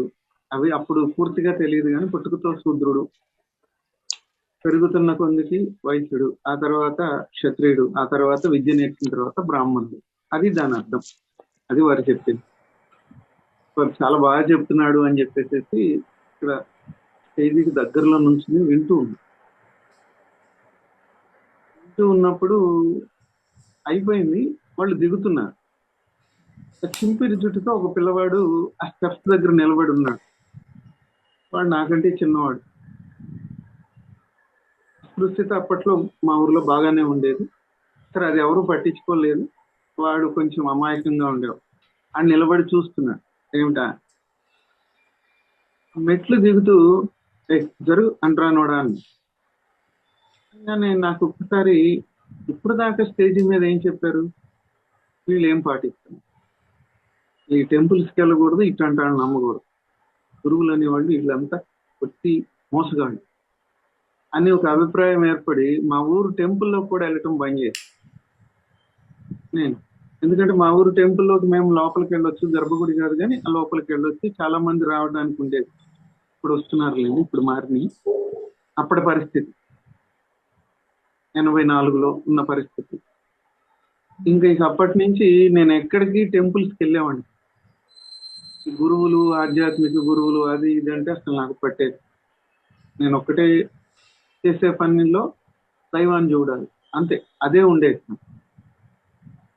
ఇలాంటి సందర్భంలో అమరావతి ధ్యాన మహాచక్రానికి వచ్చినప్పుడు అంటే నాకు మామూలుగా పిరమిడ్ మ్యూజిక్ అంటే ఫ్లూట్ మెయిన్గా చాలా బాగా ఇష్టం. పిరమిడ్ అంటే నేను మ్యాథమెటిక్స్ సబ్జెక్ట్ కాబట్టి ట్రిగ్నోమెట్రీ అంతా దాని మీదే ఉంటుంది కాబట్టి నాకు అది బాగా లైకింగ్. తెలుసు నాకు దాని గురించి కొంత, ఎక్కువ తెలీదు, కొంత తెలియదు. సరే అమరావతి ధ్యాన మహాచక్రానికి వచ్చిన తర్వాత బాలకృష్ణ సార్ పరిచయం అవటం నాకు ఒక అదృష్టం. ఎక్కడేం దొరుకుతుందంటే పిరమిడ్లు తయారు చేయటం, ఆ నేర్పించే ప్రోగ్రాంలో ఫస్ట్ బ్యాచ్లో నేను నేర్చుకుని తర్వాత సార్ని నేను అడగటం, నేను చెప్తాను సార్ నాకు ఛాన్స్ ఇస్తారని. బాలకృష్ణ సార్ వెంటనే అంగీకరించటం. సో నేను అక్కడి నుంచి అది చెప్పటం, అది కంటిన్యూషన్గా జరుగుతుంది. అయితే డిసెంబర్ 26వ తారీఖు నా జీవితంలో నా ఉద్దేశపరంగా ఒక అద్భుతం జరిగింది. ఏమిటంటే సాయంత్రం పూట ఫెలోషిప్ చేసేవాళ్ళు 6 గంటల తర్వాత. ఈ స్క్రావెంజర్స్ ఎవరైతే ఉన్నారో వారందరినీ సన్మానం చేసి వాళ్ళని హగ్ చేసుకుని సార్ వాళ్ళ కాళ్ళకి దండం పెట్టి, మామూలుగా నాకు ఏమి ఎమోషన్స్ ఉండవు అనుకుంటుండేవాడిని. ఎందుకంటే మేము ఆ ఏజ్ లో చిన్నప్పుడు సినిమాలకు వెళ్ళినప్పుడు సినిమా సిచ్యువేషన్ చూసి ఎవరైనా ఏడుస్తుంటే నేను తిడుతుండేవాడిని. అరే అది సినిమా, నీకు ఆ మాత్రం కూడా తెలియదా అని నేను నవ్వుతా ఉండేవాడిని. ఊరి అసలు అదేంట్రా నువ్వు అనేవాడు. అట్లా ఉండేది నాకు. ఆ రోజైతే నా కళ్ళన్నీ చెమర్చిపోయి నీళ్లు కారేటట్టు తయారైంది. ఏంటి అది చెప్పేది చేసేటోళ్ళు ఉన్నారు. అప్పుడు పత్రి సార్ని యాక్సెప్ట్ చేశారు. అంతకుముందు పత్రి సార్ మీద వ్యతిరేకత కానీ అనుకూలత కానీ లేదు నాకు. జస్ట్ ఆ ఫ్లూట్ నచ్చింది, మీ శ్వాస నీ గురువు అన్నారు, అది నచ్చింది, అంతవరకు. తర్వాత మేలో బుద్ధ పౌర్ణమికి బెంగళూరు వెళ్ళినప్పుడు అక్కడ పిరమిడ్ తయారీ వర్క్ షాప్ బాలకృష్ణ సార్ ఇక్కడ పెడదాము అంటే ఓకే సార్ నేను వస్తానని ఇక్కడ అది పెట్టిన తర్వాత మా రాము గారు నన్ను సార్ దగ్గరికి తీసుకెళ్ళారు. వెళ్దాం రమ్మని. ఆ రూమ్ లో ఉన్నారు. ఆ రూమ్ లో పైన అక్కడికి వెళ్ళిన తర్వాత ఏమిటి అన్నా. సార్ ఇతను ఇట్లా పిరమిడ్ మేకింగ్ వర్క్ షాప్ చేస్తున్నాడంటే వెరీ గుడ్ అన్నా. సార్ నాకేమైనా తెలియకపోతే మిమ్మల్ని అడుగుతాను, నాకేం తెలియదు, నన్ను అడగబాక. ఏంటి ఇట్లా అంటున్నాడు అని అనుకున్నా. సరే ఇంతలో వేరే వాళ్ళు వస్తే వాళ్ళతోటి మాట్లాడుతూ అక్కడ నందప్రసాద్ గారు ఉన్నారు. నందా ఇదిగో ఇది నోట్ చేసుకో, అలాంటి డేట్న మనకి రేపు నెక్స్ట్ ధ్యాన మహాచక్రంలో, వైజాగ్ ధ్యాన మహాచక్రంలో ఈయన ఈ టైంకి వచ్చి మాట్లాడతారు. అంటే ప్లానింగ్ అన్నమాట.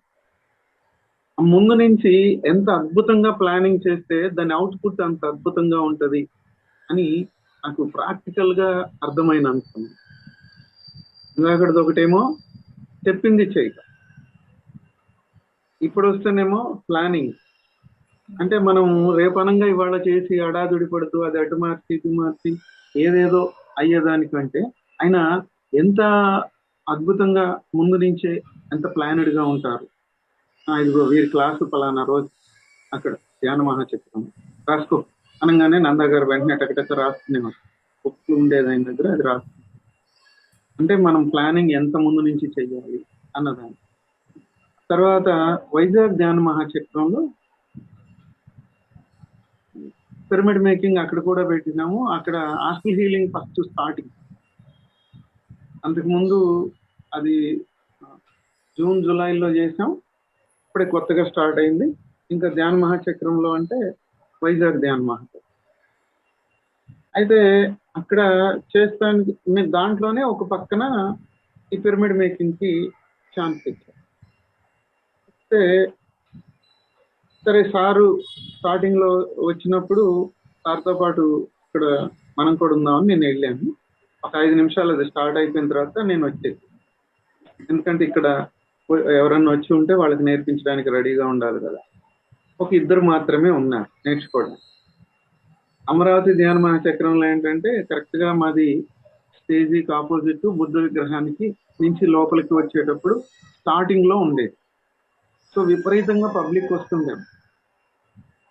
ఇక్కడ 2 వచ్చారు, ఏంటిది అనుకున్నా. 20 నిమిషాలు వెయిట్ చేశాం, ఎవరు రాలేదు. కాకపోతే జస్ట్ ఒక 2 నిమిషాలు కళ్ళు మూసి కూర్చుందాం అన్నాను. ఆ కళ్ళు మూసి కూర్చున్నప్పుడు అమరావతి ధ్యాన మహాచక్రంలో పత్రి సార్ గురించి ఒక విషయం చెప్పారు. 2వ అమ్మాయి మ్యారేజ్ కని వీళ్ళందరూ బాంబే వెళితే ఈయన సడన్ గా కనపడతలేదు. ఏమయ్యారా అని అందరూ చూస్తూ ఉంటే ఒక దగ్గర ఒక 2 పిల్లలకి ధ్యానం చెప్తున్నారు. 8-9 సంవత్సరాల 2 పిల్లలకి ధ్యానం చెప్తున్నారు. వీళ్ళందరూ షాక్ అంట. ఆ స్టేజీ మీద కొన్ని వేల మందికి ఎలా చెప్తాడో అలాగే చెప్తున్నాడు, ఈ పిల్లలకి ఈయన అవసరం ఏమున్నది. అప్పుడు సారు చెప్పడం నేను ఒకసారి విన్నా. మీరందరూ క్వశ్చన్లు వేసినా మీరేం అడిగినా నాకేం అనిపించదు, కానీ చిన్న పిల్లలు ఉన్నారే వాళ్ళు క్వశ్చన్ వేసినప్పుడు నా నుంచి ఏం సమాధానం వస్తుందా నేను ఎదురు చూస్తానయ్యా అని నాకు ఆ సిచ్యువేషన్ గుర్తుకొచ్చింది. సారే 2కి చెబితే నాకేం దొబ్బడే, నాకెందుకంట, ఎంతమంది వస్తే వచ్చిన వాళ్ళకే చెప్పేస్తా అని చెప్పేసేసి జస్ట్ 1 మినిట్ తర్వాత వాళ్ళందరినీ ఓపెన్ ఎవర్ ఐస్ అని వాళ్ళందరికీ ఇన్స్ట్రుమెంట్ తీయటం మొదలు పెట్టాను. వాళ్ళు గీయటానికి వాటన్నిటికీ మనమే సప్లై చేస్తాం. అవన్నీ ఇస్తూ ఉంటే ఫస్ట్ బ్యాచ్ లో 16 మంది అయ్యారు. క్లాస్ అయిపోయింది. అది ఎక్కడో ఒక మూలకు ఉండేది. అసలు నేనే నమ్మలేదు ఆ 11 రోజులు అంటే 22వ తారీఖు నుంచి 31 వరకు నేను ప్రతి బ్యాచ్కి ప్లీజ్ మీరు నెక్స్ట్ బ్యాచ్కి రారా, ఇది నిండిపోయింది. 40 మంది ఉండేవాళ్ళు, ఇది నిండిపోయింది ప్లీజ్ అని చెప్తా ఉంటాను. అంటే సంఖ్య గురించి మనం ఎప్పుడు చూడొద్దు. నువ్వు ఏది చెయ్యాలో నువ్వు అది చెయ్యి, ఏది జరగాలో అది జరిగిపో, దానికోసం నువ్వేమి ఎదురు చూడాల్సిన పని లేదు అనేది బాగా ప్రాక్టికల్ గా అర్థమైన అంశం అండి. అట్లానే మామూలుగా నేను ఎప్పుడో 87లో 1987లో ఉషశ్రీ గారు 85 నుంచో 87లోనో ప్రతిరోజు అంటే ప్రతిరోజు కాదు ప్రతి సండే రామాయణ భారతాలు చెప్తూ ఉండే. తర్వాత దానికి క్వశ్చన్ ఆన్సర్స్ ఉండే. ఈ క్వశ్చన్ ఆన్సర్ లో ఒక రోజున ఒక క్వశ్చన్ ఆన్సర్ నేను విన్నాను. అంటే అప్పుడు వినేవాడిని, చాలా బాగా వినేవాడిని రామాయణం భారతం. ఆయన చెప్పే వాక్కు ఆయన అనేవారు లేదు, ఉచ్చారణేతి కళ్యాణం వాచ్యం హృదయహరిష్టం అని. అంటే మనం మాట్లాడితే విశ్వ కళ్యాణం జరగాలి, మనం ఎప్పుడైతే నోరు తెరుస్తామో అప్పుడు హృదయం హర్షించాలి ఆ పదాలు విన్నప్పుడు అనేది ఆయన అంటుండేవారు. అప్పుడు ఆయన శబ్ద బ్రహ్మ అని ఒక క్వశ్చన్ అడిగాడు. ఎవరిని? ఉషశ్రీ గారిని వాళ్ళ శిష్యుడు అడిగారు, శబ్ద బ్రహ్మ అంటే ఏంటో మీరు ఒకసారి మాకు చెప్పండి. ఇప్పుడు ఆయన ఒక 4 అంశాలు చెప్పారు. ఎవరైతే మాట్లాడితే ఆ విస్తరం అంటే అడిగిన దాన్ని ఎక్కువ చేసి చెప్పకుండా సూటిగా ఉండాలి. అసందిగ్ధం, అక్షరాలు మింగుతూ అర్థం కాకుండా చెప్పకూడదు. అవలంబితం అంటే దీర్ఘాలు తీస్తూ మాట్లాడుతూ. అవ్యధం అంటే మాట్లాడితే ఎదుటి వాళ్ళ హృదయాలు పగిలిపోయేటట్టు పెద్ద పెద్దగా ఎమోషనల్ చెప్పకూడదు. ఇది నేను సార్ దగ్గర ప్రత్యక్షంగా చూసా, ఎలాగో చెప్తాను. ఒకసారి బెల్లంపల్లిలో ఒక క్లాస్ అరేంజ్ అయింది. ఇంకా నేను ధ్యానం చేస్తున్నాను కానీ పూర్తిగా లేదు. అప్పుడు మా ఫ్రెండ్ ఇట్లా సార్ వస్తున్నారు రండి మీరు కూడా అని అంటే, రాము గారు నేను వెళ్ళాను. 400 మంది పైగా వచ్చారు, హాల్ అంతా ఫుల్ కిటకిటలాడుతుంది. స్టేజ్ మీదకి సార్ కొంతమందిని పిలుస్తారు కదా, అందరిని పిలిచారు. వాళ్ళ ఎక్స్పీరియన్స్లు చెప్పి తర్వాత సార్ మాట్లాడారు. ఒకరికి కొంతమంది అయిపోయిన తర్వాత ఒకరికి మైక్ ఇచ్చారు, ఒక 2 అయిపోయింది. ఆ మేడము దాదాపుగా ½ an hour మాట్లాడింది. ఇంకా చూస్తున్నారు సార్, నేను గమనిస్తున్నా వారు చెప్తున్న విషయం బాగానే ఉన్నది, దాని గురించి ఏమి ఇబ్బంది లేదు. సార్ ఎందుకు ఆమె ఇంకా అట్లా చూస్తున్నారు అని. ఈమెమో ఆ ధ్యాసలో లేదు, చెప్తానే ఉన్నారు. వెంటనే సారు వచ్చి, మూర్ఖురాలు ఆపవా, ఇక నువ్వు వేరే వాళ్ళకి ఛాన్స్ ఇవ్వవా, అదే అన్నాను అనేసి మైక్ తీసుకున్నాను. ఆ తర్వాత చెప్తున్నారు అందరికీ సమయం ఇవ్వాలి, అంటే ఆ విస్తరం ఉండకూడదు, అసందిగ్ధం ఉండకూడదు, అవలంబితం ఉండకూడదు, అవ్యధం ఉండకూడదు. ఇవేమీ లేకుండా మాట్లాడితే ఎప్పుడైతే హృదయం హర్షిస్తుందో అలా మాట్లాడాలి. ఇది సార్ దగ్గర నుంచి. ఎప్పుడు ఆపేయాలి, ఎప్పుడు పూర్తి చేయాలి. మళ్ళీ ఇదే సారు 2010 నవంబర్ 11వ తారీఖున స్టేజీ మీద న్యూటన్ గారు మాట్లాడి ఆపేస్తే ఇంకొక 2 నిమిషాలు మాట్లాడకూడదు అని అడిగి మాట్లాడు. అంటే విషయం అక్కడ ఎవరికి ఏది అవసరమో ఆ విషయాన్ని ఇక్కడ ప్రాధాన్యత, ఏ విషయం అవసరం లేదో ఆ విషయాన్ని ఆపివేయాలి. ఇది ఎవరికి సాధ్యం అవుతుందంటే మామూలుగా మన వేదాల్లో చెప్పినట్లుగా షట్శాస్త్రాలు అభ్యసించిన వాళ్ళకి, వేద మంత్రాలు అధ్యయనం చేసి వ్యాకరణ కంఠస్థం చేసిన వాళ్ళకి అది సాధ్యమవుతుంది. అలా మాట్లాడగలిగే వాళ్ళు రామాయణంలో ఒక హనుమంతుడే. అలా మాట్లాడారు సార్. అంటే నేను అది అబ్జర్వ్ చేశా వారి నుంచి.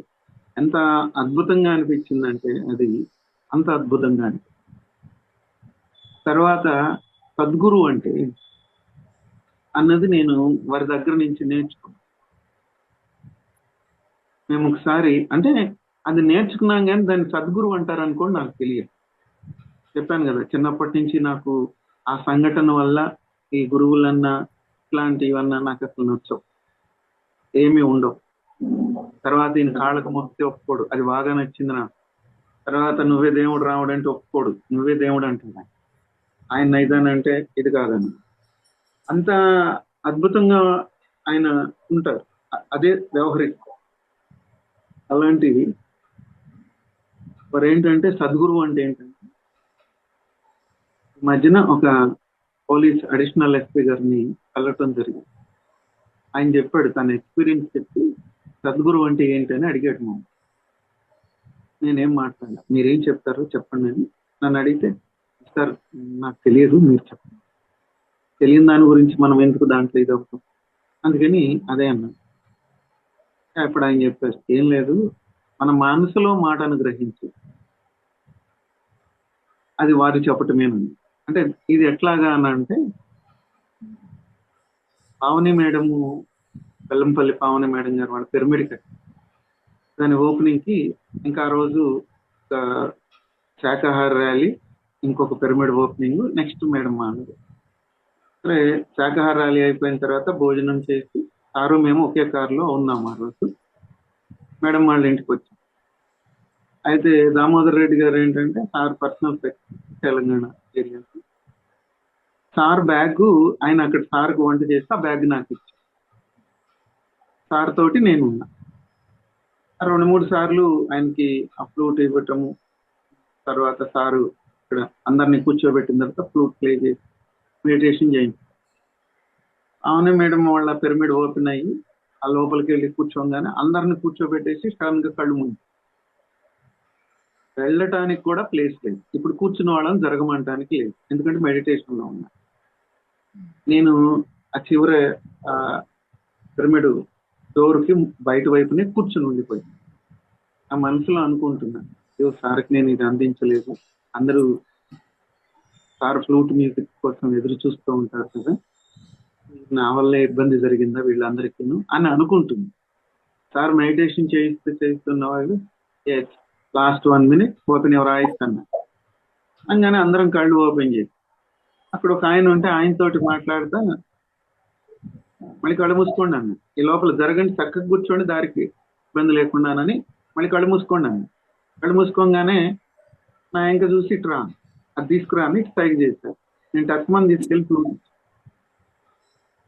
అంటే నా మనసులో ఉన్నది సార్ గ్రహించేసి మళ్ళీ ఫ్లూట్ తోటి మెడిటేషన్ చేయాలి.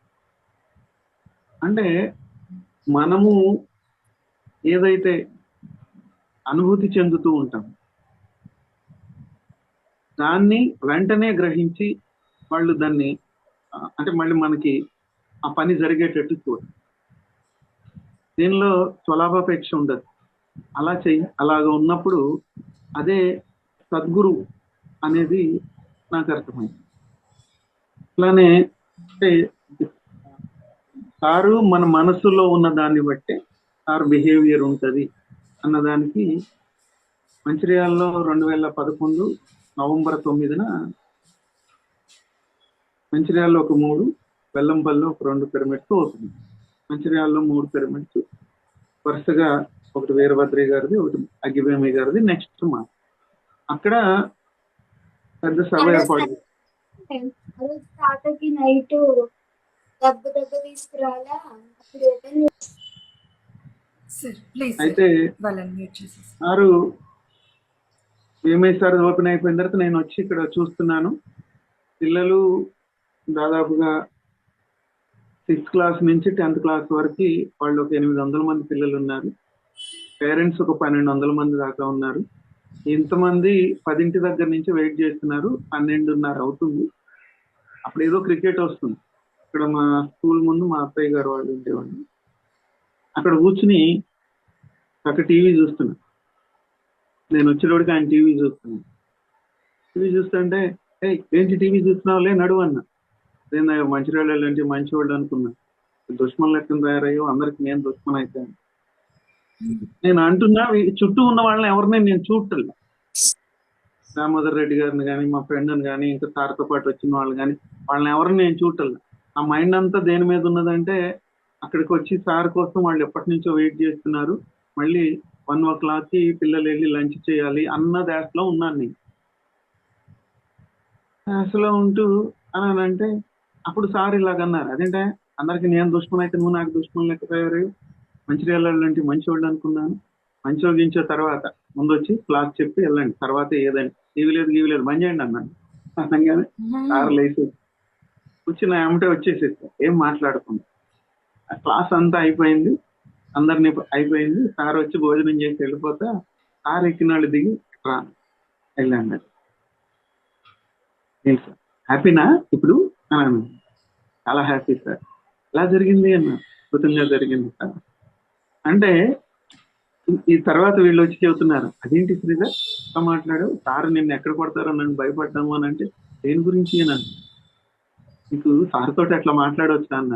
అవన్నీ నాకు తెలియదు అంటే మన మనసును గ్రహించి సద్గురువుగా అంటే మన దీన్ని బట్టే అక్కడ రియాక్షన్ ఉంటుంది. ఏంటి నువ్వు సార్ అట్లా అయిపోతే మా పీఈటీలో వర్క్ అంతా చేశారని వాళ్ళని పరిచయం చేస్తారు సార్. కాళ్ళకి దండం పెట్టబోతుంటే యాక్ట్ అన్నారు. అనగానే రాము గారు అన్నారు, కొంచెం కన్సిడర్ చేయండి సార్. కన్సిడర్ చేయమంటాం అని అంటున్నారు సార్. నేనన్నా మంచిర్యాల లాంటి మంచి వాళ్ళు అన్నారు కదా సార్, వదిలేండి సార్. కానీ వాళ్ళిద్దరిని పిలిచి రండి పెట్టుకోండి, పెడితే ఇప్పుడు ఏమొచ్చిందట మీకు అని అన్నారు. అంటే ఆచరించే దానిని ఆచరించి అట్ ద సేమ్ టైం వాళ్ళ మనోభావాన్ని గుర్తించి అది గాయపడకుండా వ్యవహరించాలి. ఎంత అద్భుతంగా వారి నుంచి అది నేర్చుకోవచ్చు. ఇంకొకటి ఎరుక. పిరమిడ్ మేకింగ్ కత్తాళ్ళలో చేస్తున్నాం. మనము ఆ క్లాస్ లోకి వచ్చేటప్పుడు ఎవరైనా సరే చెప్పులు బయట లోపలికి వస్తారు, కూర్చుని క్లాస్ చెబుతున్నాం, సార్ వస్తున్నారని ఒక అతను పరిగెత్తుకుంటూ వచ్చి చెప్పాడు, సార్ వస్తారు సార్ అని. వస్తారా అని ఇతను చెప్పులు వేసుకుని లోపలికి వచ్చాడు. అవన్నీ గమనించుకుని అయిపోయింది. సార్ వస్తున్నారు, సార్ వచ్చారు లోపల. అది ఇంకా జస్ట్ ఒక స్టెప్ వేస్తే లోపలికి అడుగు పెడతారు. అప్పుడు చూసి టక్మని ఆ చెప్పులు ఇట్లా కాళ్ళతో ఇట్లా తన్నేసి లోపలికి కూర్చున్నారు. అంటే ఆయన మాట్లాడుతూనే ఉన్నారు వాళ్ళతోటి, మిగతా వాళ్ళకి ఆ ఎరుక లేదు, కానీ ఆయనకి ఆ ఎరుక ఉన్నారు. అంత అద్భుతంగా ఈ ఎరుకతోటి ఉన్నారు సారు. ఈ ఎరుకను మనం నేర్చు. అట్లానే చెప్పిన దాన్ని అంటే మనము ఏదైనా గతం అంటాం కదా, నేను అంటుంటాం కానీ నేను కూడా అంటుంటాను, కానీ దాన్ని వదిలిపెట్టలేను అనుకుంటుంది. ఒకసారి 2014 కావచ్చు, బుద్ధ పౌర్ణమి ప్రోగ్రామ్ కి నేను ప్రేమనాథ్ సార్ ఇద్దరం భోజనానికి వెళదాం, 12:40 అవుతుంది అనుకుంటూ ఇద్దరం వస్తూ ఉంటే అక్కడ భోజనాలు జరుగుతున్నాయి. అతన్ని పత్రి సారు పొల్లు కొడుతున్నారు, మామూలుగా కొడతారు, అలా కొడుతున్నారు.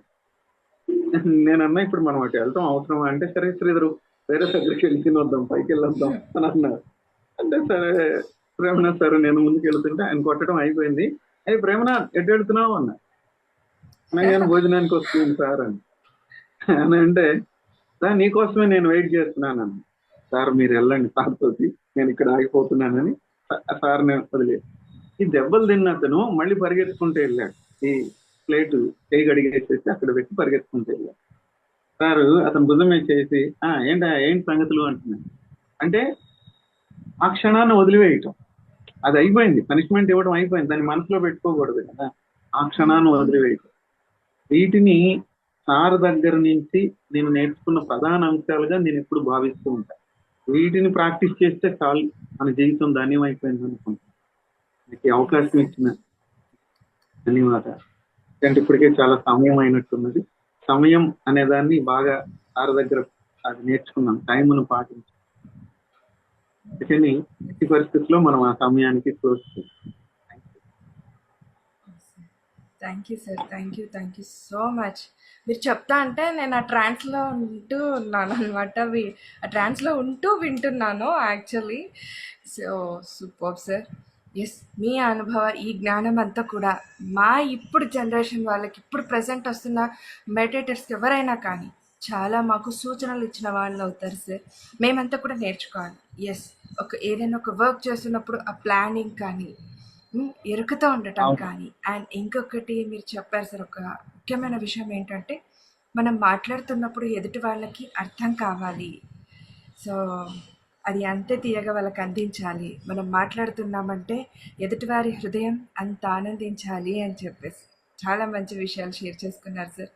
Thank you. అంటే థ్యాంక్ యూ ఈ సో మచ్. ఒక చిన్న ఇది, ఈ ఇన్స్పిరేషన్ తోటి సారు దాన్ని ఎలా మాట్లాడాలి అన్న దాని మీద బాలకృష్ణ సారు మేము ఒకటి టీచర్స్ ట్రైనింగ్ పెడదాం అనుకున్నప్పుడు ఫస్ట్ లో సార్ దానికి ఆ, ఆత్మజ్యోతి అని ఒక పేరు పెట్టాం. దాంతో కొన్ని వర్క్ షాప్ చేసాం, ఎలా క్లాసులు చెప్పాలి ఎలాగూ అనేది. దాంట్లో ఇదే చెప్తాను నేను ముఖ్యంగా, ఇన్ టైంలో క్లోజ్ చేయాలి. ఒకవేళ మీరు లేట్గా స్టార్ట్ చేసిన, ఎందుకంటే స్త్రీలు ఎక్కువ మంది వస్తూ ఉంటారు, ఇంటి దగ్గర పర్మిషన్ తీసుకుని వస్తారు. పర్మిషన్ తీసుకుని వచ్చినప్పుడు వాళ్ళకి ఎలాంటి ఇబ్బంది కలగకూడదు. నెక్స్ట్ డే రావాలి అని అంటే మనం ఇన్ టైంలో వదలం, అంతే కదా. మనం 5ంటికో 6ంటికల్లా వస్తానంటాం. నేనే ఇక్కడ 7ంటి దాకా చెప్తూ ఉంటే ఇంటికి వెళ్ళేటోడికి 8 అయితే నువ్వు చెప్పింది ఏమి ఇది లేదు రేపు వెళ్ళొద్దు అని అంటే ఇంకా వాళ్ళని ఆపేసేయటానికి కారణం మనమే కదా. అందుకని మనం అది ఉండకూడదు. ఎట్టి పరిస్థితుల్లో క్లాస్ ఇన్ టైంలో క్లోజ్ చేయాలి. ఒకసారి మా బాలకృష్ణ సారు మేము క్లాస్ చేస్తున్నాం. ఆయన 1.5 అవర్, నేను 1.5 అవర్ తీసుకోవాలి సార్. సార్కి ఫ్లో వస్తుందని చెప్పేసి మోర్ దాన్ 2 అవర్స్ తీసుకున్నాను. నేను ఆపలేదు సార్ని. ఇట్లే ఆయన మాకు ఆధ్యాత్మిక తండ్రి, ఆయనకి ఎదురు చెప్పాం. అలాంటిది ఆపలని, ఆపకపోతే లాస్ట్ లో 40 minutes ఇచ్చారు. నువ్వు ఎక్స్ట్రా టైం తీసుకో అన్నారు. తీసుకొని సార్ సరిపోతుంది అని అంటాను. అట్లా ఎట్లా సరిపోతుంది శ్రీధరు అని అంటారు. సరే మీరు చూడండి, నేను ఈ 40 minutes లోనే మొత్తం చెప్పేస్తాను. ఆ 40 minutes లోనే మొత్తం చెప్పి కరెక్ట్ గా ఎగ్జాక్ట్లీ 5 o'clock క్లోజ్ చేసేస్తా అంతే. అంటే అది చాలా ఇంపార్టెంట్. అలా చేయలేదు అని అంటే ఆ నెక్స్ట్ వాళ్ళు పేరెంట్స్ అంటే మనం లేడీస్కి ఎంత ఇబ్బంది అవుతుంది, లేదా బస్సులకి వెళ్ళే వాళ్ళు ఉంటే వాళ్ళకి ఎంత ఇబ్బంది అవుతుంది. ఆ టైం ప్రకారం వాళ్ళు చేస్తాం. ఇప్పుడు మనం మొహమాటం చేతనం, అలాగైతే ఇంకొక విషయం చేతనం, సరే మీరు ఏదో చెప్పే సబ్జెక్ట్ చాలా బాగుందని చెప్పేసి వాళ్ళు ఆగిపోతే ఎంత ఇబ్బంది పడతారు. అందుకనే ఇన్ టైంలో క్లోజ్ చేయాలి. అట్లా ఒక 150 మందిని తయారు చేసి అలా క్లాసులు చెప్పడానికి, దాంట్లో కొత్త వాళ్ళకి చెప్పేటప్పుడు పాటించాల్సిన నియమాలు ఖచ్చితంగా కొన్ని ఉంటాయి. అవి ఏంటనంటే, ఎక్కడ రిలీజన్ గురించి మాట్లాడు.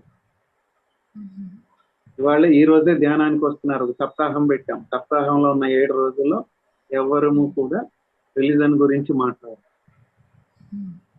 ఎవరిని క్రిటిసైజ్ చేయ, ఇంకొకరిని విమర్శిస్తూ మాట్లాడు.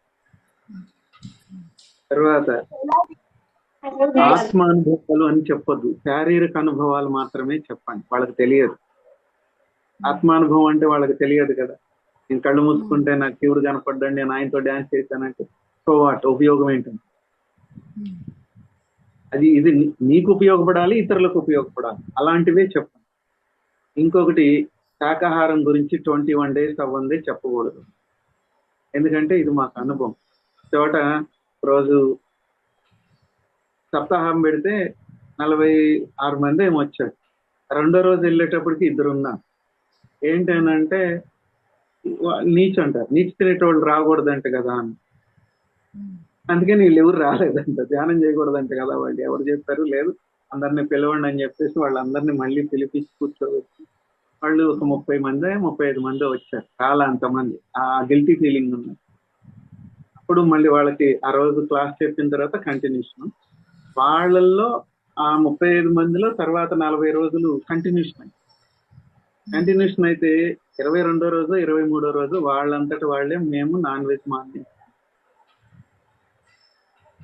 అంటే ఇప్పుడు అది మనం బలవంతాన్ని మానిపించక్కర్లేదు కదా, వాళ్ళకి అర్థం చేయాలి. వచ్చిన మొదటి రోజునే అది అని చెప్తే వాళ్ళు ఇదైపోతారు కదా. ఎలాంటి జాగ్రత్తలు తీసుకుంటూ వాళ్ళకి ట్రైనింగ్ ఇస్తాం. Thank you sir, thank you so much. Thank you. ఈరోజు ఎంత అద్భుతంగా ఉందంటే క్లాస్ అలా వెళ్ళిపోతా ఉంది ధారాళంగా.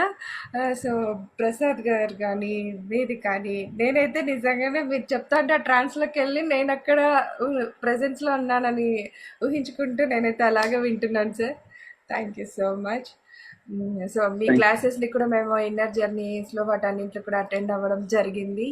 సో అక్కడంతా కూడా ఎక్స్పీరియన్స్ అయ్యాం sir. Thank you so much. You. Prasad గారు కూడా ఎస్ ఉన్నారు. వారికి కూడా ధన్యవాదాలు. ప్రసాద్. అయ్యో అయ్యో, yes thank you sir. Sir, thank you master, thank you. ఈ రోజు మీ మీ నుంచి క్లాస్ వినే భాగ్యం నాకు దక్కింది. లేదు సార్, మీ నుంచి మేము ఎప్పుడు నేర్చుకుంటా ఉంటాం.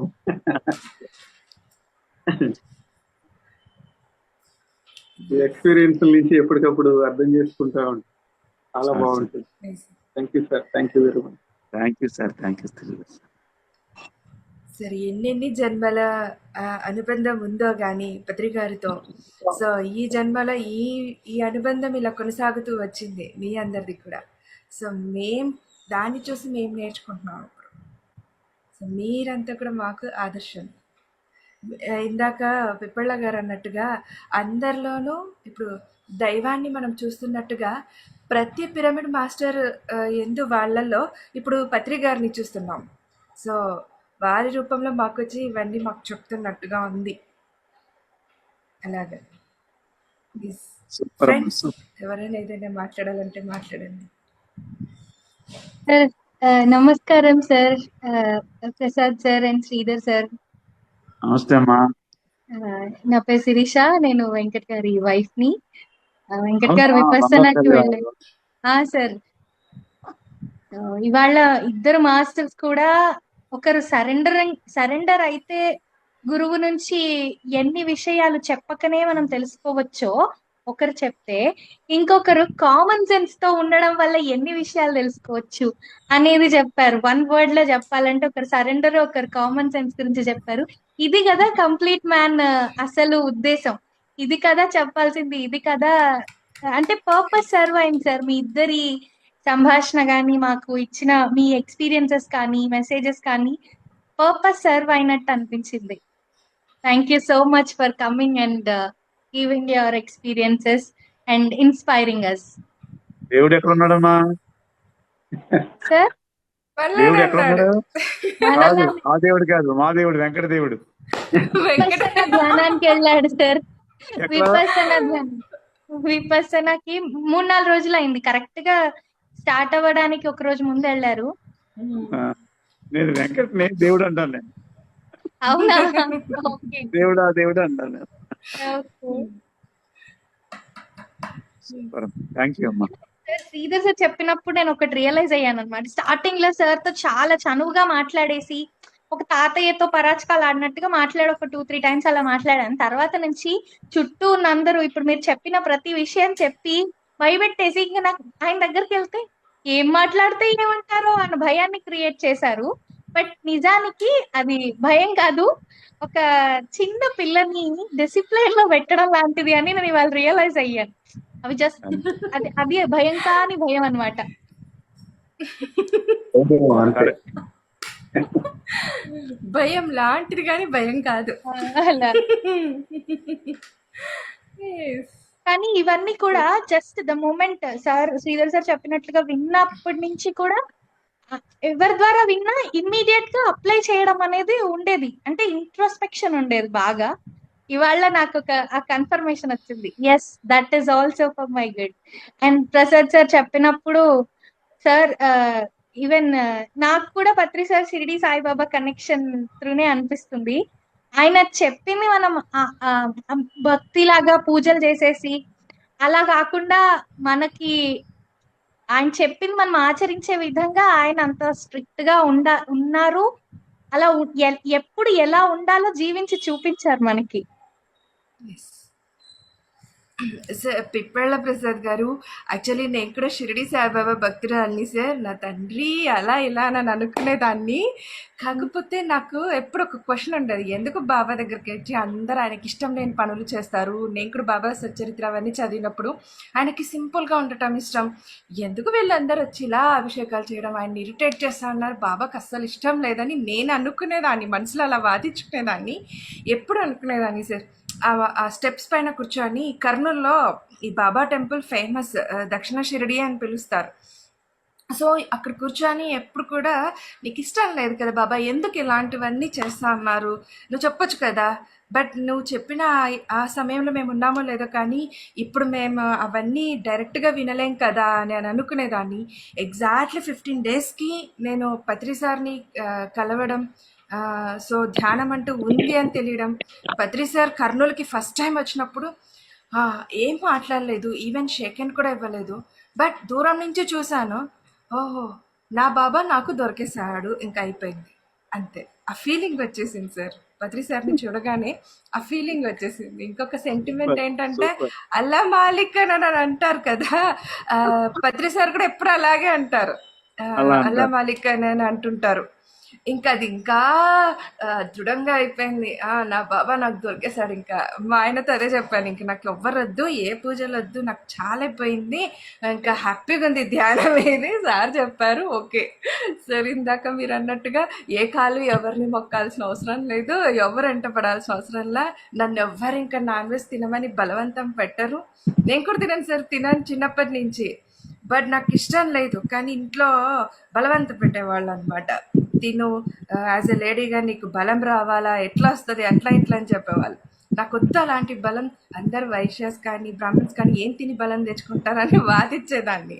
సో కాకపోతే మెడిటేషన్లోకి వచ్చాక బుద్ధా పిరమిడ్ బయటకు వచ్చి కర్నూలులో ఎగిరి గంతేసాను సార్. అమ్మయ్య, నన్ను ఇప్పటి నుంచి ఎవ్వరు నన్ను బలవంత పెట్టరు నాన్ వెజ్ తినమని చెప్పేసి. సో చాలా హ్యాపీ సార్, ఇలాంటి విషయాలన్నీ కొత్త కొత్త విషయాలు తెలుస్తూ రావడం, కొత్త కొత్త పదాలు వింటూ రావడం ధ్యానంలోకి వచ్చాక అది అద్భుతంగా ఉంది. ఒక్కొక్క పదం వింటుంటే దాని గురించి అర్థ వివరణ, సో ఇదా ఆధ్యాత్మిక జీవితం అంటే ఏంటి అని తెలుస్తూ రావటం అనేది నిజంగా ఎన్నెన్న జన్మల అదృష్టం అనిపిస్తుంది. Yes, thank you so much. Super super ఇవాళ నేను సూపర్. కూడా మీతో షేర్ చేసుకున్నాను. Thank you sir. యాక్చువల్ గా డౌట్లు ఏం రావట్లేదు సార్. డౌట్లు అంటే మీరు చెప్పిన దాంట్లో మళ్ళీ ఇంకా ప్రశ్నించేది ఏమీ లేదు. అసలు అలా ఫాలో అయిపోవాలి అంతే. ఫార్ములా అప్లై చేసి ఎట్లా అయితే మ్యాథ్స్ చేస్తామో అలా ఉన్నాయి. ఏదైనా ఉంది అంటే ఎనర్జీని మల్టిప్లై చేసుకోవడమే, షేర్ చేసుకోవడం ద్వారా. మీరు ఎస్, చెప్తుంటే కరెక్ట్, ఇది మాకు జరిగింది, ఇది మాకు జరిగింది అనుకోవడం ద్వారా అది మననం చేసుకుని మన లైఫ్ ని అప్గ్రేడ్ చేసుకుంటున్నట్టుగా ఉంది. ఎగ్జాక్ట్లీ. థ్యాంక్ యూ అమ్మా, థ్యాంక్ యూ. సార్ మీరు ఏదైతే చీరాల ఎక్స్పీరియన్స్ చెప్పారో అప్పుడైతే గూస్ బంప్స్ వచ్చాయి. మళ్ళీ మీరు ఒక మాట చెప్పారు సార్, సో సార్ ఎందుకు అలా చెప్పారు, నేను కాదయ్యా చేసింది, అది హ్యాపెన్, అంతే జరిగిపోయింది అట్లాగా అని చెప్పేసి మళ్ళీ మీరు అనాలిసిస్ చేసుకున్నారు చూడండి కార్లో కూర్చొని, ఎందుకు అలాగా జరిగింది, ఎందుకు సార్ నేను కాదని చెప్పారు, ఆయన చేసే మళ్ళీ నేను కాదని చెప్పారు. ఆ సింప్లిసిటీ సార్ ఎవరిలోనూ చూడలేదు. అది అవును. నేను కాదు, గొప్పలు ప్రదర్శిస్తూ పోవడమే మనిషి యొక్క ఇదైపోయింది ఇప్పట్లో. కానీ ఎప్పటికైనా అది ఉంటుంది ఒక మనిషికి, బట్ అది ఎప్పుడు నేను పత్రికల్లో చూడలేదు, ఎవ్వరి మాటల్లో కూడా నేను వినలేదు సార్. ఈవెన్ సార్తో జర్నీ చేసిన మాస్టర్స్ యొక్క మాటల్లో కూడా నేను ఎప్పుడూ వినలేదు. ఇంకొక విషయం మీరు అన్నారు కదా, మళ్ళీ అదే స్థితికి వస్తాం, ఆ స్థితి దాటుకొని వచ్చిన వాళ్ళం మనమంతా కూడా మళ్ళీ అదే స్థితికి వెళ్ళిపోతా ఉన్నాం. వెనక్కి వెళ్ళకూడదు, ముందుకే వెళ్ళాలి. నది ఎప్పుడు ముందుకు పారుతుంది కానీ వెనక్కి పారదు కదా. So Yes, yes. కాబట్టి ఇదంతా కూడా ఆదర్శం సార్. చిన్న చిన్న విషయాలే గ్రహిస్తే చిన్న మాటతో నిజంగా మన జీవితం మలుపు తిరిగి మనం కూడా కంప్లీట్ మ్యానర్ అయ్యే అవకాశాలు ఎన్నో ఉన్నాయి మేడం ఒక్క నిమిషం. ఇప్పుడు సార్. నేను మ్యూజిషియన్, నాకు సౌండ్ సిస్టమ్ అంటే చాలా ఇష్టం. నేను నా ప్రోగ్రామ్ సౌండ్ సిస్టమ్ అంతా నేను ఆపరేట్ చేసుకుంటాను. నాకు చాలా తెలుసు అనే ఒక ఈగో ఉంది నాకు. అంటే సౌండ్ సిస్టమ్ లో నేను ఎలా ఎలా అప్లై చేయగలను, ఎదుటివాడికి ఇయర్ కి ఆ సౌండింగ్ ఎలా వెళ్తే వాళ్ళు హ్యాపీ ఫీల్ అవుతారని ఒక చిన్న ఈగో ఉంది నాకు. అది ఉన్న విషయం చెప్తున్నాను నేను. అక్కడ చల్లపల్లి అని ప్రోగ్రాం జరుగుతుంటే సన్మానం మ్యూజిక్ పెట్టాను. సార్ సన్మానాలు చేస్తున్నారు అందరికి. ఆ సన్మానం మ్యూజిక్ పెట్టాను, అందరూ సూపర్ అన్నారు. సార్ వచ్చి లెంపగా కొట్టాడు స్టేజ్ మీద. ఏంటన్నా ఇంత కష్టపడి ఇంత చేస్తుంటే ఏమీ తప్పు చేయకుండా వచ్చి కొడుతున్నాడు ఈయన అనుకున్నాను నేను. కానీ నాకు తెలుసు అక్కడ ఏదో జరిగిందని కొద్దిగా అవగాహన ఉంది కదా. అయిపోయిన తర్వాత ప్రోగ్రామ్ అయిపోయాక టిఫిన్ చేస్తున్నాం. సార్ దగ్గరికి మెల్లింగ్ వెళ్ళి, సార్ ఎందుకు సార్ అత్తమాడ కొడుతున్నారు, ఈవేళ ఎందుకు కొట్టారు సార్ అన్నాను. అరే, సన్మానం మ్యూజిక్ వచ్చినప్పుడు మన బాడీలో ప్రతి కణం డాన్స్ చేస్తూ ఉంటది. అది ఆఫ్ చేసేటప్పుడు దాన్ని అలా స్లోగా కిందకి అలా చేస్తే, వాల్యూమ్ అలా తగ్గిస్తే ఆ కణం రిలాక్స్డ్ గా స్టాండ్ అవుద్ది. నువ్వేమో సన్మానం చేస్తున్నప్పుడు టక్మని నొక్కేస్తున్నావు, అది డాన్స్ చేస్తున్నప్పుడు టక్మని నొక్కేస్తున్నావు. నువ్వు పరిగెడుతున్నప్పుడు నీ కాళ్ళకి ఎవరన్నా కర్ర అడ్డం పెడితే ఏమవుతారా అన్నాడు. పడతాను సార్ అన్నాడు. ఆ కణాలు కూడా అలాగే అవుతాయి. మ్యూజిక్ ఎప్పుడు కూడా అలా తగ్గాలి, అలా పెరగాలి, కానీ టక్మని ఆపకూడదురా బావా అన్నాడు ఆయన. అప్పుడు దాకా నాకు తెలియదు ఆ విషయం. నేను మ్యూజిషియన్ని, డిప్లొమా చేశాను, అన్ని ఉన్నాయి, కానీ నాకు తెలియదు ఆ విషయం. అలా ప్రతిదీ నేను ఆయన ద్వారా నేర్చుకున్నానమ్మా. నాకు అటువంటి గురువు దొరికాడు నాకు జన్మలో. అండ్ ఆల్సో మనం ఒకసారి అంటే మీరు నన్ను పాట పాడించారు గుర్తుందా సార్, ప్రబోధాన్ని. ఆ రోజు మ్యూజిక్ పెడతానంటే నేను వద్దు వద్దు అన్నాను. ఎందుకు అనంటే there is a special category that sensory overload ఉన్న మనుషులు ఉంటారన్నమాట. నేను ఇప్పుడు psychology and autism, ADHD, Down syndrome ఆ చిల్డ్రన్ తో వర్క్ చేస్తున్నా. సో నాకు ఆఫ్టర్ మై డెలివరీ నా సిస్టమ్ సమ్వేర్ డిఫరెంట్ గా వర్క్ చేయడం స్టార్ట్ చేసింది. It's not an abnormal thing, it just got into another direction. అప్పుడు నేనేమంటే music, lyric, vocals and music proper ఫ్రీక్వెన్సీలో సింక్ లేకపోతే భయంకరమైన డిస్టర్బెన్స్ లా అనిపిస్తుంది. దానికి ఇక్కడ ప్రెషర్ పడుతుంది. అప్పుడు ఆ ఫ్లో అనేది న్యాచురల్ గా రానట్టు అనిపిస్తుంది. దాని బదులు అది విడిగా ఇది విడిగా ఎంజాయ్ చేస్తాను. ఓన్లీ AR రెహమాన్ మ్యూజిక్ మాత్రమే నాకు ప్రాపర్ మిక్సింగ్ లాగా అనిపిస్తుంది అనమాట. ఫ్రీక్వెన్సీ అది మాత్రమే నేను పెట్టుకుని వింటాను. నేను అసలు మ్యూజిక్ వినను, లేదా అక్కడ దూరంగా పెట్టుకుని వింటా, అప్పుడు లిరిక్స్ మాత్రమే వినిపించేలాగా. సో సెన్సరీ ఓవర్లోడ్ వల్ల కూడా, అండ్ ఎవరైతే, ఇది నేను pure experience and all the collective research information, ఇది సార్ చెప్పిన దాంట్లో ఇంకొకటి కూడా ఉంది.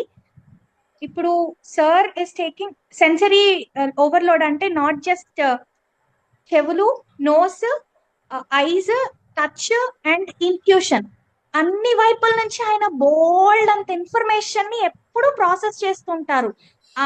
అంటే ఒక దాన్ని ఏమంటారు, ట్రాన్స్మిటర్ లాగా ఆయన నుంచి అలా వెళ్తుంది వస్తుంది. సో దానికి డిస్టర్బెన్స్ అవ్వకుండా కూడా ఫ్రీక్వెన్సీ, అలైన్మెంట్ అండ్ ఫ్రీక్వెన్సీ కావాలి అనేది నేను అర్థం చేసుకున్నాను అనమాట. సూపర్ సూపర్ సూపర్ అమ్మా, సూపర్, కరెక్ట్, పర్ఫెక్ట్ తల్లి. Thank you so much. మాట్లాడుతూ ఉంటే ఇలాంటి సాంగత్యం చేస్తూ ఉంటే మనకి సమయం అనేది అస్సలు కనిపించదు, చాలదు. First of all thank you so much sir. బంగారం, దేవుడు వచ్చాక చెప్పమ్మా, ఇలా వచ్చారు పిప్పళ్ళ సార్ వచ్చారు క్లాస్కి అని చెప్పాం. చెప్తాను సార్, తప్పకుండా చెప్తాను. దేవుడు అన్న పిలుపు నేను ఇప్పుడే వింటున్నాను, అది చెప్తాను. భూటాన్ లో మేము బాగా ఎంజాయ్ చేసాం. భూటాన్ లో ఓకే, అప్పటి నుంచి అలవాటైంది. దేవుడు అంటే స్వామి అంటూ ఉంటాడు. దేవుడు అంటాను, ఇంకో వర్డ్ మీకు తెలియదేమో కానీ అల్లుడు అంటాను. అల్లుడు, మీరు నన్ను ఎలాగ డాడీ అని పిలవమని చెప్పారు.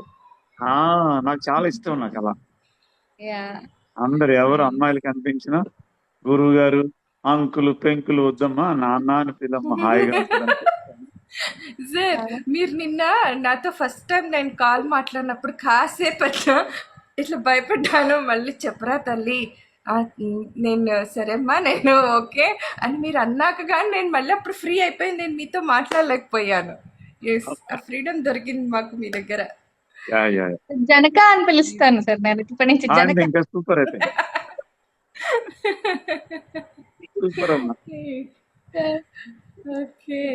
సరేనమ్మా sir. Okay sir. Sridhar sir, మీరు మాకు టైం గురించి చెప్పారు, మేము మళ్ళీ ప్రొలాంగ్ చేసాము, సారీ దానికి.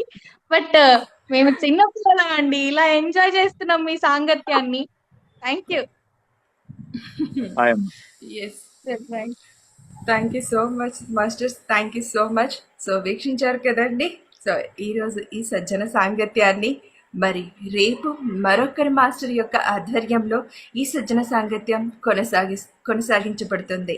సో అందుకంటే ముందుగా ఒక పని చేసేసేయండి, ఈ శ్రీశక్తి పిరమిడ్ మెడిటేషన్ ఛానల్ని లైక్ చేయండి, షేర్ చేయండి, సబ్స్క్రైబ్ చేయండి ఇంకా చేయకున్న వాళ్ళైతే కనుక. సో పక్కనున్న బెల్ ఐకాన్ని కనుక ప్రెస్ చేస్తే ఇలాంటి విజ్ఞానవంతమైన నోటిఫికేషన్స్తో ఇక ముందు ఇంకా మీ ముందు ఉంటాం. అలాగే కామెంట్స్ రూపంలో మీ అభిప్రాయాన్ని తెలియచేయడం అస్సలు మరవద్దు. మీ అభిప్రాయాలు మాకు ఎంతో సపోర్ట్ని ఇస్తాయి. Thank you so much. కృతజ్ఞతలు, ధన్యవాదాలు. థ్యాంక్ యూ ఇందు గారు. Thank you everyone.